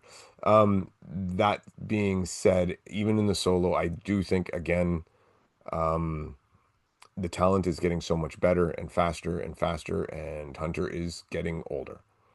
And time is, what is it? Father Time's undefeated. And I think that I would have loved to see what would have happened though without the penalty, and then he didn't have to like just kill himself to try to to win. I think the start of that race is what did it to all of them. To him, to Ronk, I think they all went out too hot, and they burned each other out. That unbroken sled push was pretty impressive. Yeah, it was impressive. It was an impressive mistake. I thought he was going to get away with it, that I'm not so sure he did. Yeah. Yeah, I think they just gassed. Like they just ran out of gas. Yeah. But yeah, I still think it was a very respectable, if it was his final race, a very admirable show. And I know we're not supposed to talk about times, but yeah, imagine running a 56 and change and you're 14th. Like doing a full HYROX in 56 minutes and so many seconds, right? Welcome to last. Welcome to sucking at HYROX now. It's like, it's crazy. I mean, someone like JK, right? He was, I don't even think, in the top 10, right? And one of the fastest guys in the world will win most races he's in that nobody else is. None of the Elite 15 is in, right? And last year he was one of the favorites. Absolutely. And it's crazy, like you said, like in terms of like changing the guard, which I kind of really like. Yeah, it's getting really good, really fast. And again, just the parity throughout the race, fantastic. You never knew who was going to win. So 2 questions. One, were they all stopping and slowing down going into the sled because nobody wanted that number 1 sled? Absolutely. I didn't see who ended up taking it first. I thought so too. As soon as I saw it, I'm like, yeah, nobody wants that first sled. They were practically power walking. They were by the time they got in there. Who took it? Who took it? I think Hunter ended up there, didn't he? No, I don't think so. I don't think maybe it was Tim. One. It was, it was like Tim. They might have Alex, suckered Luke Greer into the first one. They were all just like sauntering, and I'll pull it up. Hilarious. I'll pull it up with you guys while you guys are talking. Yeah, it was just like all of us, like they were hauling ass, and then all of a sudden they slowed to a crawl. Like the pack caught them. It was hilarious. Yeah. So the women didn't do that, right? No, the women. No. The women raced. The men were playing games. The women are tough. Yeah. So it was it was an interesting thing to see, and I'm just like, oh, that sucks. I don't like that. But listen, I'll tell you what. Like, okay, Chicago last year, obviously the sleds were just like hugely controversial, right? Like there were some that just literally weren't moving. But the sleds this year, HYROX just has heavy sleds now. Like, and a difference in a lane is going to make an enormous difference. I know that even Meg Jacoby, like she got a bad sled lane in her race with in her mixed doubles race, and I just think that is now the big issue that's going to go forward. And I think people are really afraid of getting gassed on those sleds. My sled was not pleasant at all. So I do know, like I said, in Toronto, I did 2 different sleds, and my one in my solo was vastly more difficult than the one I had in the doubles. Yeah, and it's just a roll of the dice, right? You have to train for the heaviest, worst sled because you may get it and you may not have any recourse. And I don't mind that.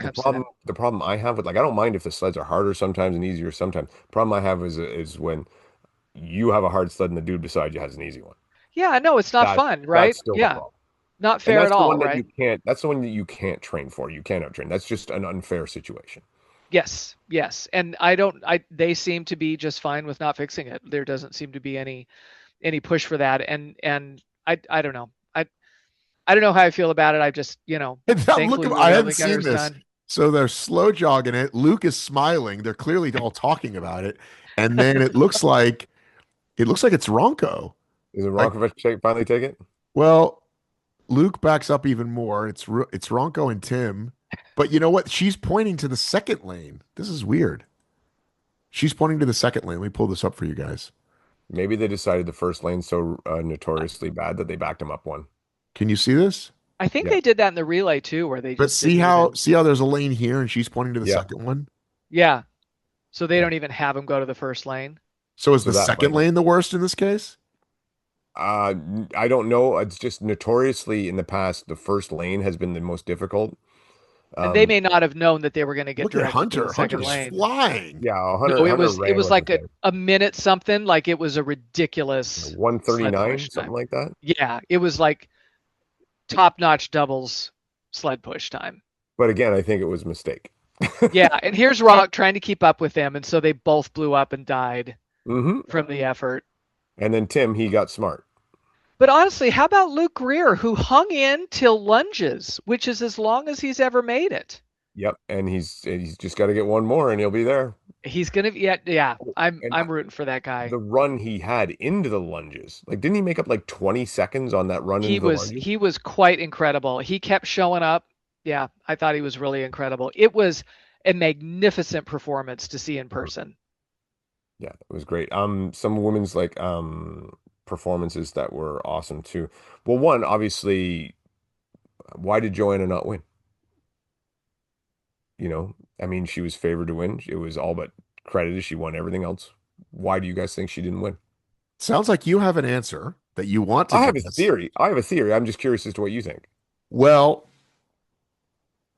there's a conversation that Cheryl and I had that I've had with some other people about, because we talked about Lauren, is if your best race is like the October major, that's not good. Like, great, Yeah. you won a major, but you're sucking in June, right? So we got to learn how to do that better.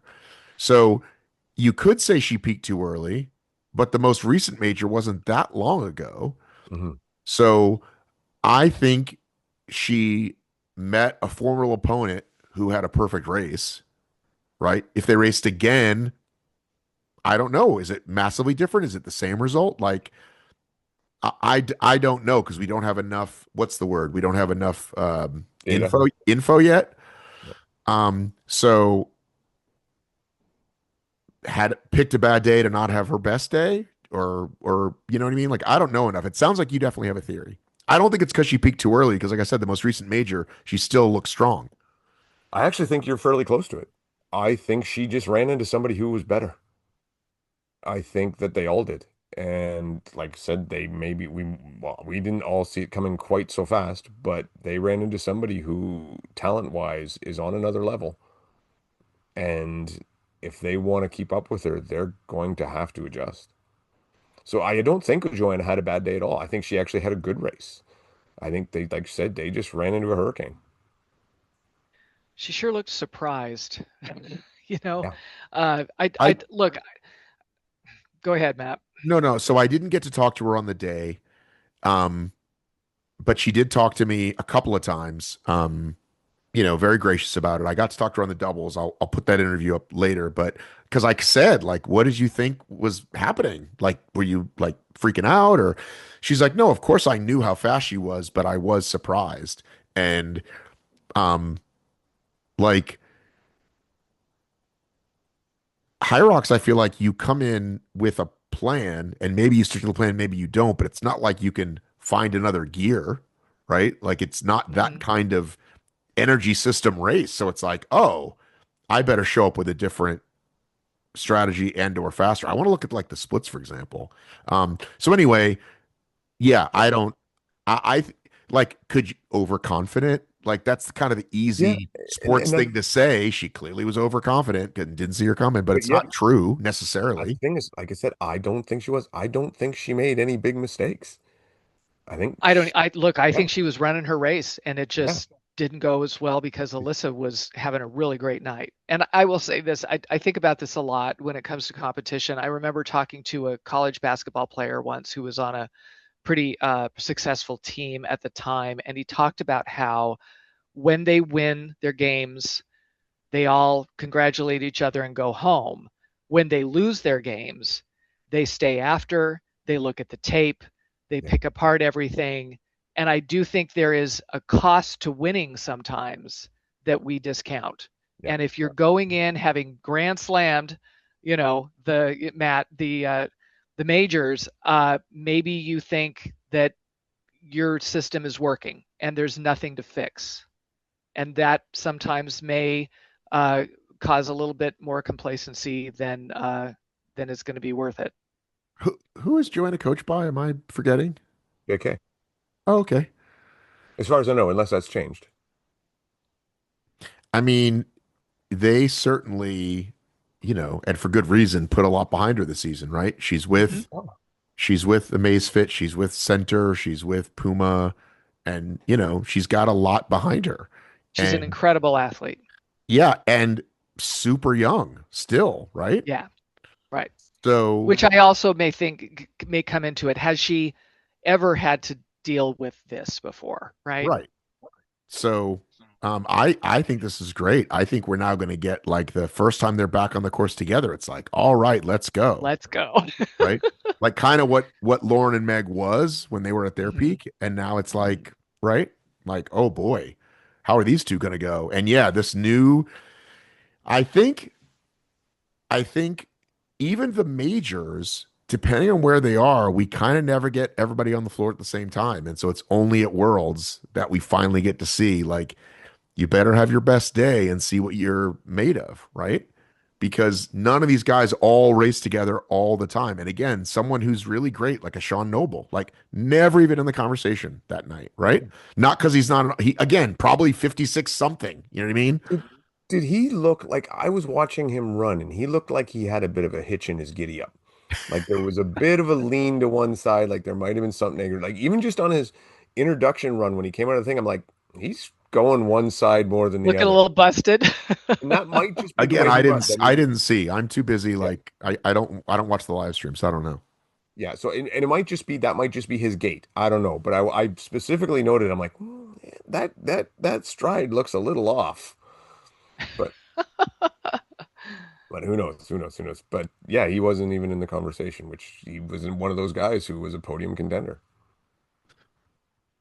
I mean, I think that's honestly one thing to talk about is, good day or bad day, the men's side is still like, everybody's like, these times are unreal. And on the women's side, you only get to 6 for under an hour. And then after that, Emily Down is an hour plus. And that's 3 minutes slower than the winner, 2 minutes slower than 2.5 minutes slower than second place. So there's still a pretty big gap in like, there's an A and a B.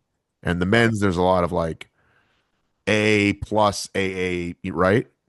Yeah. Back to the women's thing. Does Lauren have to change anything? I mean, oof. And nobody's a bigger fan of Lauren than me. Right. Not fun to talk about, right? Our beloved 3-time champ. Love her as an athlete. She might be the nicest, greatest person in the world. Right. And again, talking about what Hunter's done for the sport, Lauren clearly bringing many, many into the sport and like the face of it for a lot of folks. Everybody's role model. She is the GOAT. Right. Before and after pregnancy, all of it. Yeah. But when I saw her go out as hard as she did with Joanna, I did think, and again, love you, Lauren. I know she can take it. We don't need to keep up on it. Yeah. She can take it. But I did She's thinking this too. She's got to be thinking this too. I too. did think watching from my VIP suite with the Amazfit folks. Thank you, Amazfit. I did think from watching up on high, oh no, she's doing it. Like flying out there with Joanna. And I was like, don't do that. I was like, come on, like trying to mentally slow her down. And obviously the sleds still eat her up.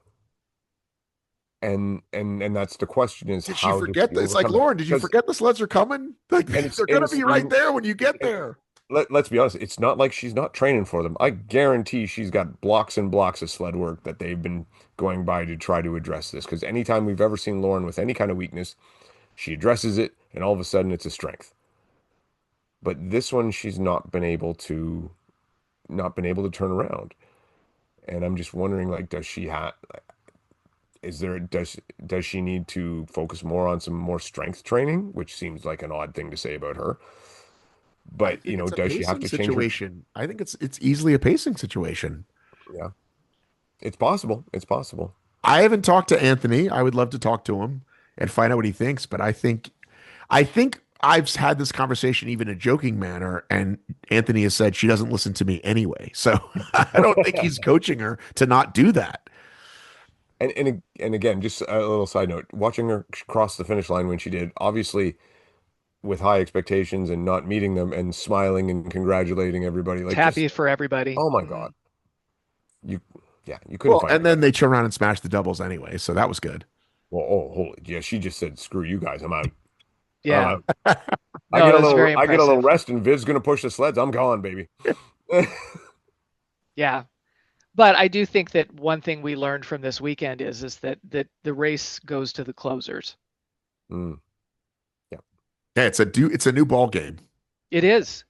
You need to We close used to be strong, and we that's used to be surprised when we used to see move from sixth to third or sixth to second, and now it's like, oh, well, clearly this is the way to yeah. do the race. No, it's my emphasis going forward next season is I'm going to learn how to close because I got a taste of it this weekend and I like it. It's going to be good. sometimes it's nice So, being the one doing the chasing. right? Yeah. Yeah. So I just wonder if, strategy change on her part. It's certainly not a fitness issue, and I don't think No, it's a strength issue. no. Yeah. Yeah. So it's just interesting that we're finally at that point with her where it's, does she to remain competitive with this new crop of women coming in who have such foot speed. Before she could just blow the doors off everybody on the runs Hmm. and whatever happens happens, Right. but now the ladies with the foot speed are starting to keep up and being Right. able to run her down. So it's an Yeah. interesting time. Well, the definition of crazy, right? Keep Do Yeah. the doing the same same thing thing, over get and the over. same result. Yeah, Yeah. but Hoping for a sanity's a different one-trick result. pony. Crazy's all sorts of fun. Well, I'm kind of disappointed though because we're kind of like off season now. There's going to be races, but we're not going to get a major for a while, and um, they're going to be not in America. They're going to not be in the UK, right? International Mm. waters. Right? Oh Jesus, the fucking Um, cruise. So many cruise ads everywhere, Oh my Dave. It God. was did fantastic. did did you buy your ticket? I haven't bought my ticket. I was hoping to win it. If you won one, you would have been able to If go okay, home with a giant. if you had won the cruise ticket, would you have gone? Like, because keep in mind you're still gonna pay for hotel, flight, all that shit to get there. So here was my dream is that I was going to win this. I was going to win this race, and we were going to have a massive discussion on the podcast about whether or not I should go in on the cruise. So yeah, Well, and I my think it would thought have been a was, fun discussion. well, and then my thought, what I said to Cheryl was, if she decided not to go, we could do a raffle A or something. giveaway. We could do a Yeah, we fun could. HFM giveaway where we gave away the cruise. So I saw them give to the podium. I saw them give them the giant complimentary silver heavy coupon. And in my mind, I'm like, oh, well, clearly that's what they're going to give everyone, the same one. No, they printed 100 individual age group awards. I'm in the Edinburgh airport, and there's a guy carrying that thing across the airport, and they get the big center plate. Plate. Like it's very like it's a nice gesture, but literally all of us traveled internationally to get here. How are we going to get these things home without security just hauling us into a room? Dave, did you watch the awards? Did you see what No, Alyssa and Dylan won? no, I didn't watch Do that. um, it's a, it's, it's a, if a Oh, the PS5, big trophy looked like something from F1 or whatever, like yeah, this yeah, giant yeah. Correct. block. So It looks like a miniature fountain. so Yeah. I kind of lip read when Alyssa was handed the first one, before Dylan, and I kind of lip read like, you're gonna mail this to me, right? And he was like, yeah, don't worry about it. Like, so they're gonna have to spend 1,000 German whatever to mail those Yeah. things out. It's like, here, Um, you deal with but this. that's kind of cool too, right? Like that's not how you win a local 50K and you get like a little cup or something. You know what I mean? Like Yeah. that's real. Where do you put I- that? Wherever you want. Your I your guess. your garage, I guess. No, you I know. didn't see it up close. I should have tried to get a picture up close. But yeah, that was something. Yes, very impressive. They did a very nice job with everything, except not a fan of the race kits. Oh, Remember, Oh, Dave, how boy, let's talk pretty about that. yeah, everything used to be? yeah.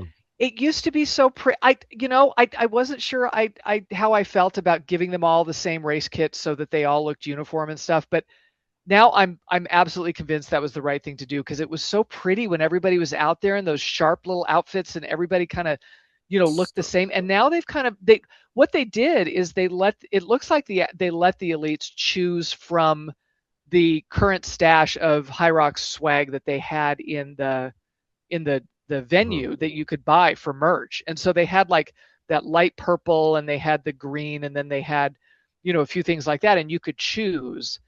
I will say I felt like it looked uh, really disorganized. I didn't think it looked very professional, and those light purple kits were not doing the females any favors.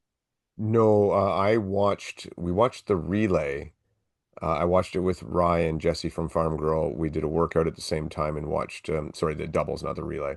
Oh yeah, And they both commented that the women's outfits, like, hopefully they don't sweat too much because they're going to look like they wet themselves. And absolutely. What are they thinking? All of us know this. All of yeah, us know this. Yeah, I will say the black Adidas outfits with the red stripes on the sides, those looked much really better. good. Those were killer. Yes, yes.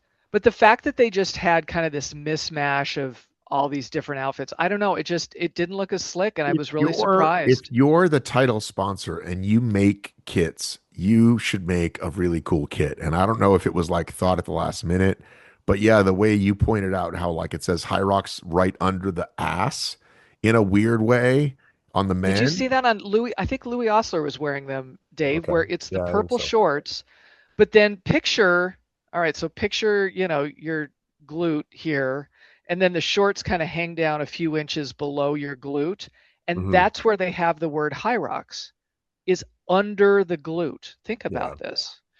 It was not, who does this? Well, Is this again like a Gen X thing where we just well, don't and understand? again, like the women's outfits, once it was pointed out to me, because I kind of didn't notice, but once I saw a video and then I asked Cheryl and now I notice it, like it's like, what's the opposite of form fitting? What's the opposite of Yeah, like just everything kind is of baggy looking crumpled and and weirdly yeah, folding So yeah. and Every bump shows up. in sport and stuff, we and rightly so, we get a lot of women's outfits are over sexualized for sports and whatnot, and everything going on that sort of thing, and rightly so in a lot of sports if they're being forced to wear it. I know also a lot of times women like certain outfits. Like I know a lot of women in CrossFit, they like the really short booty shorts You want to feel cute. Yeah. and that's what they want. That's great, but they should obviously never be forced to wear it. Can we get a mandatory length on the men's shorts? Like watching Hunter do burpee broad jumps from behind. This is not this is not cool. I don't want to see that. Nobody needs to see this. Nobody needs to see that. yeah, and someone said, well, they should have a fitting for the women. It's like, okay, they might not have time to do that, but they should at least be able to give them rough measurements and get Look, close, right? these are elite 15 athletes. I don't think look, this performance fabric is usually perfectly adequate. It's gonna, it works for everybody. I didn't think it would be possible to make an elite 15 athlete look kind of shabby. And some of them just looked a little lumpy and shabby. And it's the fabric. It's the fabric and it's the color. I don't know. I was kind of I just realized, for them that the great image that HYROX usually projects and just how slick they always look is the least slick I've seen the field ever look. And I was really kind of surprised at that. All right, do we do doubles? Sure. Okay, I do have a rule question right off the bat. Okay. It's not a rule question, it's a why. Why was Hunter and Jake not given a penalty? They were 8 seconds apart going into the ski. What is the rule? 5 seconds, which is, by Okay. the way, huge. Yes. 5 seconds between you and your partner at that pace is a monstrous distance. I actually timed it. They were 8 seconds apart. And I'm They like, never And five seem seconds is to. an eternity, by the way, too. yeah, that's what we're saying. Right. Three is short. But they never seem to enforce this. I've seen it No. quite a bit where people are really far Yeah. apart and they don't ever seem to do anything. And given what sticklers they are for here, They even started talking about it as a strategy, like on the commentary. Well, it's a strategy. It's against the rules. Strategy is to cheat. Like, yeah, yeah. Well, so I mean, and again, it just goes back to the picking and choosing when we apply rules and what rules. Because as far as I know, they did not go into the pre-race briefing and say you don't need to run together anymore. Maybe they did, Dave. We They don't might have. know. They might have. Please correct me if I'm wrong. Apparently, I well, don't know a somebody, lot of things. and there's So, no film, so we don't know. Yeah, yeah. so Good I'm point. curious because there's supposed to be video evidence in it, and you want to talk about easy pickings? Like the announcers were all Easy. over it. Right, Like, right. wait, there's Jake. Where's Hunter? They were literally like, oh, he's at the back of the pack, and Jake's at the front of the pack. You Yeah. can't get any more not running together. Wow. Okay. So Very good point. yeah. So I mean, All right. that one did bother me because that's supposed to be a penalty. Okay. Yeah, I've thought that previously in majors for sure. I remember like thinking like, wow, they're far apart. I think it happened with Jake in Vegas, if I'm not mistaken, where with us, Jake and JK was it that raced together in Vegas, and um, JK was lagging really behind at that point, and he came into wall balls, and he was waiting for him, just waiting for him and waiting for him for an eternity, and it's like it wasn't called then either. So I guess Okay. it's not a deal. Anyway, I guess not. that was my only real question about the doubles. Other than that, I love the doubles. They're so cool, so fast. And I think that was probably the one that was the least surprising, the men's doubles. Correct. Yeah. Super happy for Rich and Pelayo. Mhm. Given that we haven't even seen Pelayo this whole Mhm. season, Yeah. did a great job. And again, a comeback attack.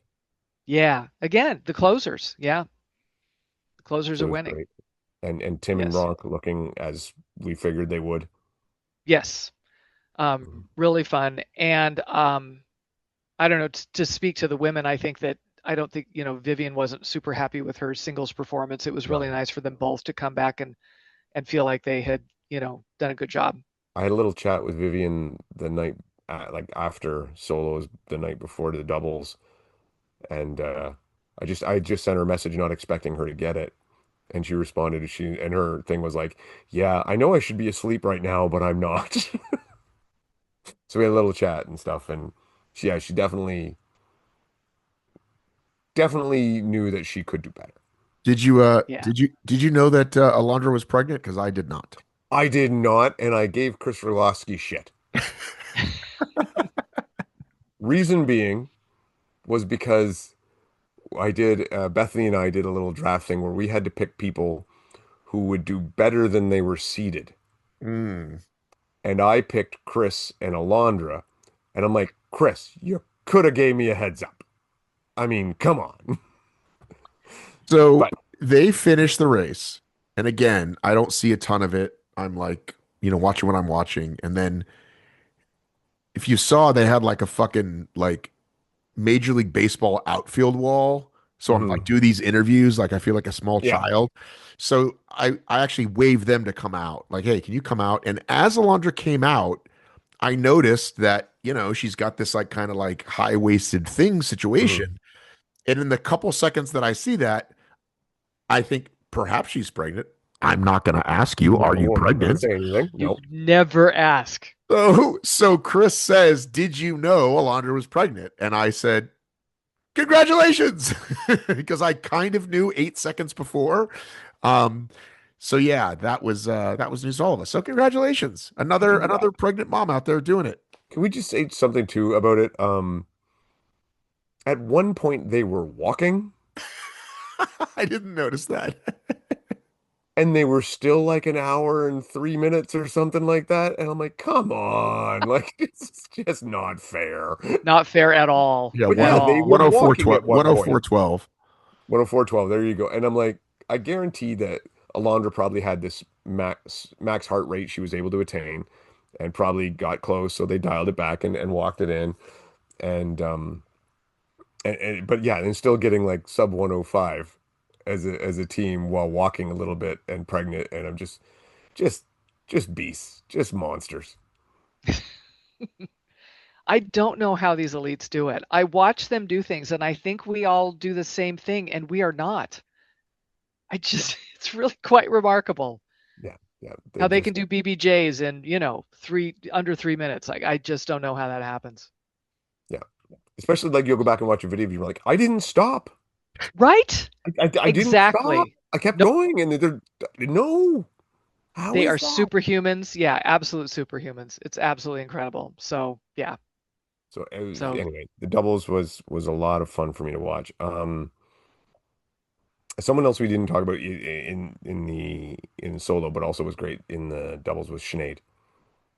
Yeah. Like Sinead just really, I think, lived up to her potential at Worlds more than she ever had, and Lucy Proctor as well, just coming back because she'd not had a great year and then came back and looked strong, and then the two of them together doing so well. It was good to see them. Good to see them work well. Yeah. Well, Sinead, yeah, a lot of people aren't talking about her. Third last year, second this year. Pretty fantastic.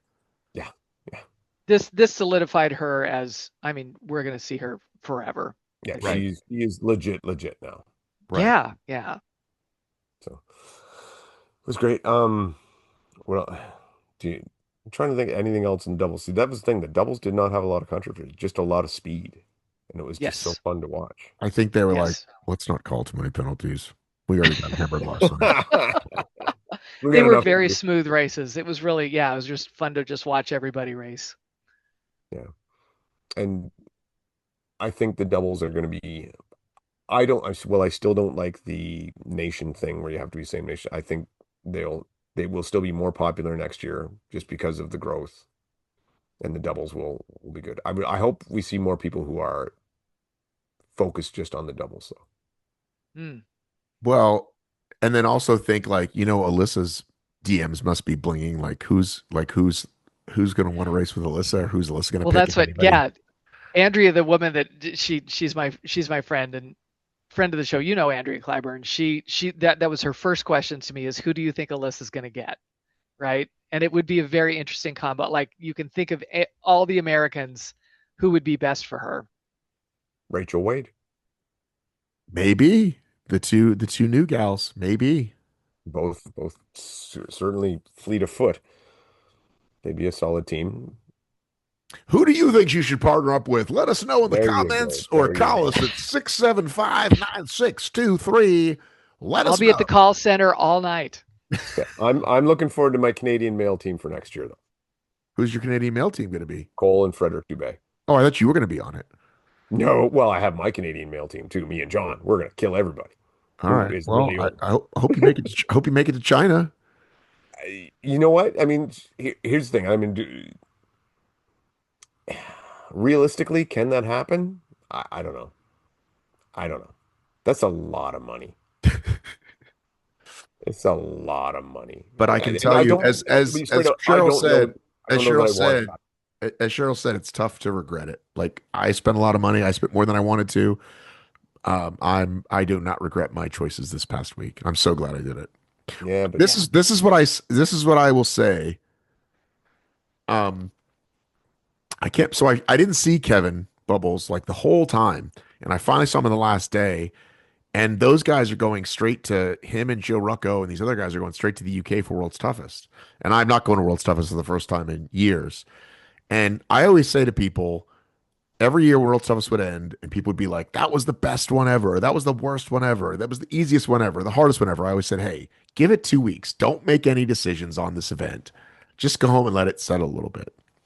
So, breaking my own rule, I want to say this might be the best event I've ever been to in terms of fitness racing. And it probably is my new favorite event now that, like, the one event I'll never miss. Like, World's Toughest, I never missed until this year. Sometimes I missed Spartan, sometimes I missed OCRWC. I never missed World's Toughest. I may never miss HYROX Worlds again. So I'm in. So I'll go to Hong Kong. I'll go to fucking Finland. Whatever they're going to have it, I'm going to have it. I'm going to go. yeah, I just don't know if I want it bad enough. We're gonna race. We're gonna see if we qualify, and we'll go from there. But Well, here's what I think, Dave. I'm completely on the fence. I think the season's long, lots of times to make decisions, and who knows what's going to happen. But someday, Worlds is going to be back in North America, and you're not going to want to miss that one. For sure. No, You know what I mean? No, and I said literally, had it been anywhere in North America, I would have got there because worst case, I'd have gotten the van and drove. Right. Right. So I would just say that's kind of the move I think going forward, is that if it's within reach and it makes sense, I think we're crazy not to go. I was ready. Good. I was ready for the rumored Germany. I was going to go. Well, let's go ahead. Let's go ahead and put this out there then, because why not? Next year, I think is 10 years, which would make sense, right? To do the Germany thing, to do the home of HYROX. Yeah. And then the next year have it back in America. That's what I think we'll isn't the Hong Kong one 10 years? 20, yeah, that's 10 years. I thought it was 2017 when it started. Yeah, yeah. The first World Championship was when? Oh no, okay. So I was talking 10 years of HYROX. Right. So okay, 10th their World first one was Championship. 2018. Okay. So 10th World Championship, got to be Hamburg, right? Yeah. Oh, I think we'll all be disappointed if it's not back in Germany. And we all were ready. That's where I was prepared for this one. I had my trip to the Nürburgring all planned out. And here's the thing too, is these cities are spending all this money, right? All these, like, this is the thing to do. And so I already saw an article of what Asia's doing to make Hong Kong more sporty, and HYROX will only be one of the things, right? There'll be other dance competitions or whatever else. But I'm pretty good for now. I mean, I know there might be a couple of things to talk about, but we're over 2 hours and I'm ready to wrap up if you guys are. Let me just say two things. Hong Kong is going to have air conditioning, so it's going to be better than these European venues. And thing number two, the relay was very much the best way to finish the entire event. And I've never seen a person look better than Cole Learn running that first run. It was the most impressive thing I've ever seen in my life. He was determined. Yes. And the only other thing I will say is that we were all going through the airport today to head out, and HYROX has created a kind of human that is easy to spot. And I'm pretty impressed with that. So good job, everybody. What do you mean with the backpacks? Just, you can spot them from across the room just by the way they stand there. They're such impressive specimens. They're the ones with their phones facing them like this, right? I'm just hybrid fitness has done worlds for the human physique. All right. Talk to everybody soon. Take care.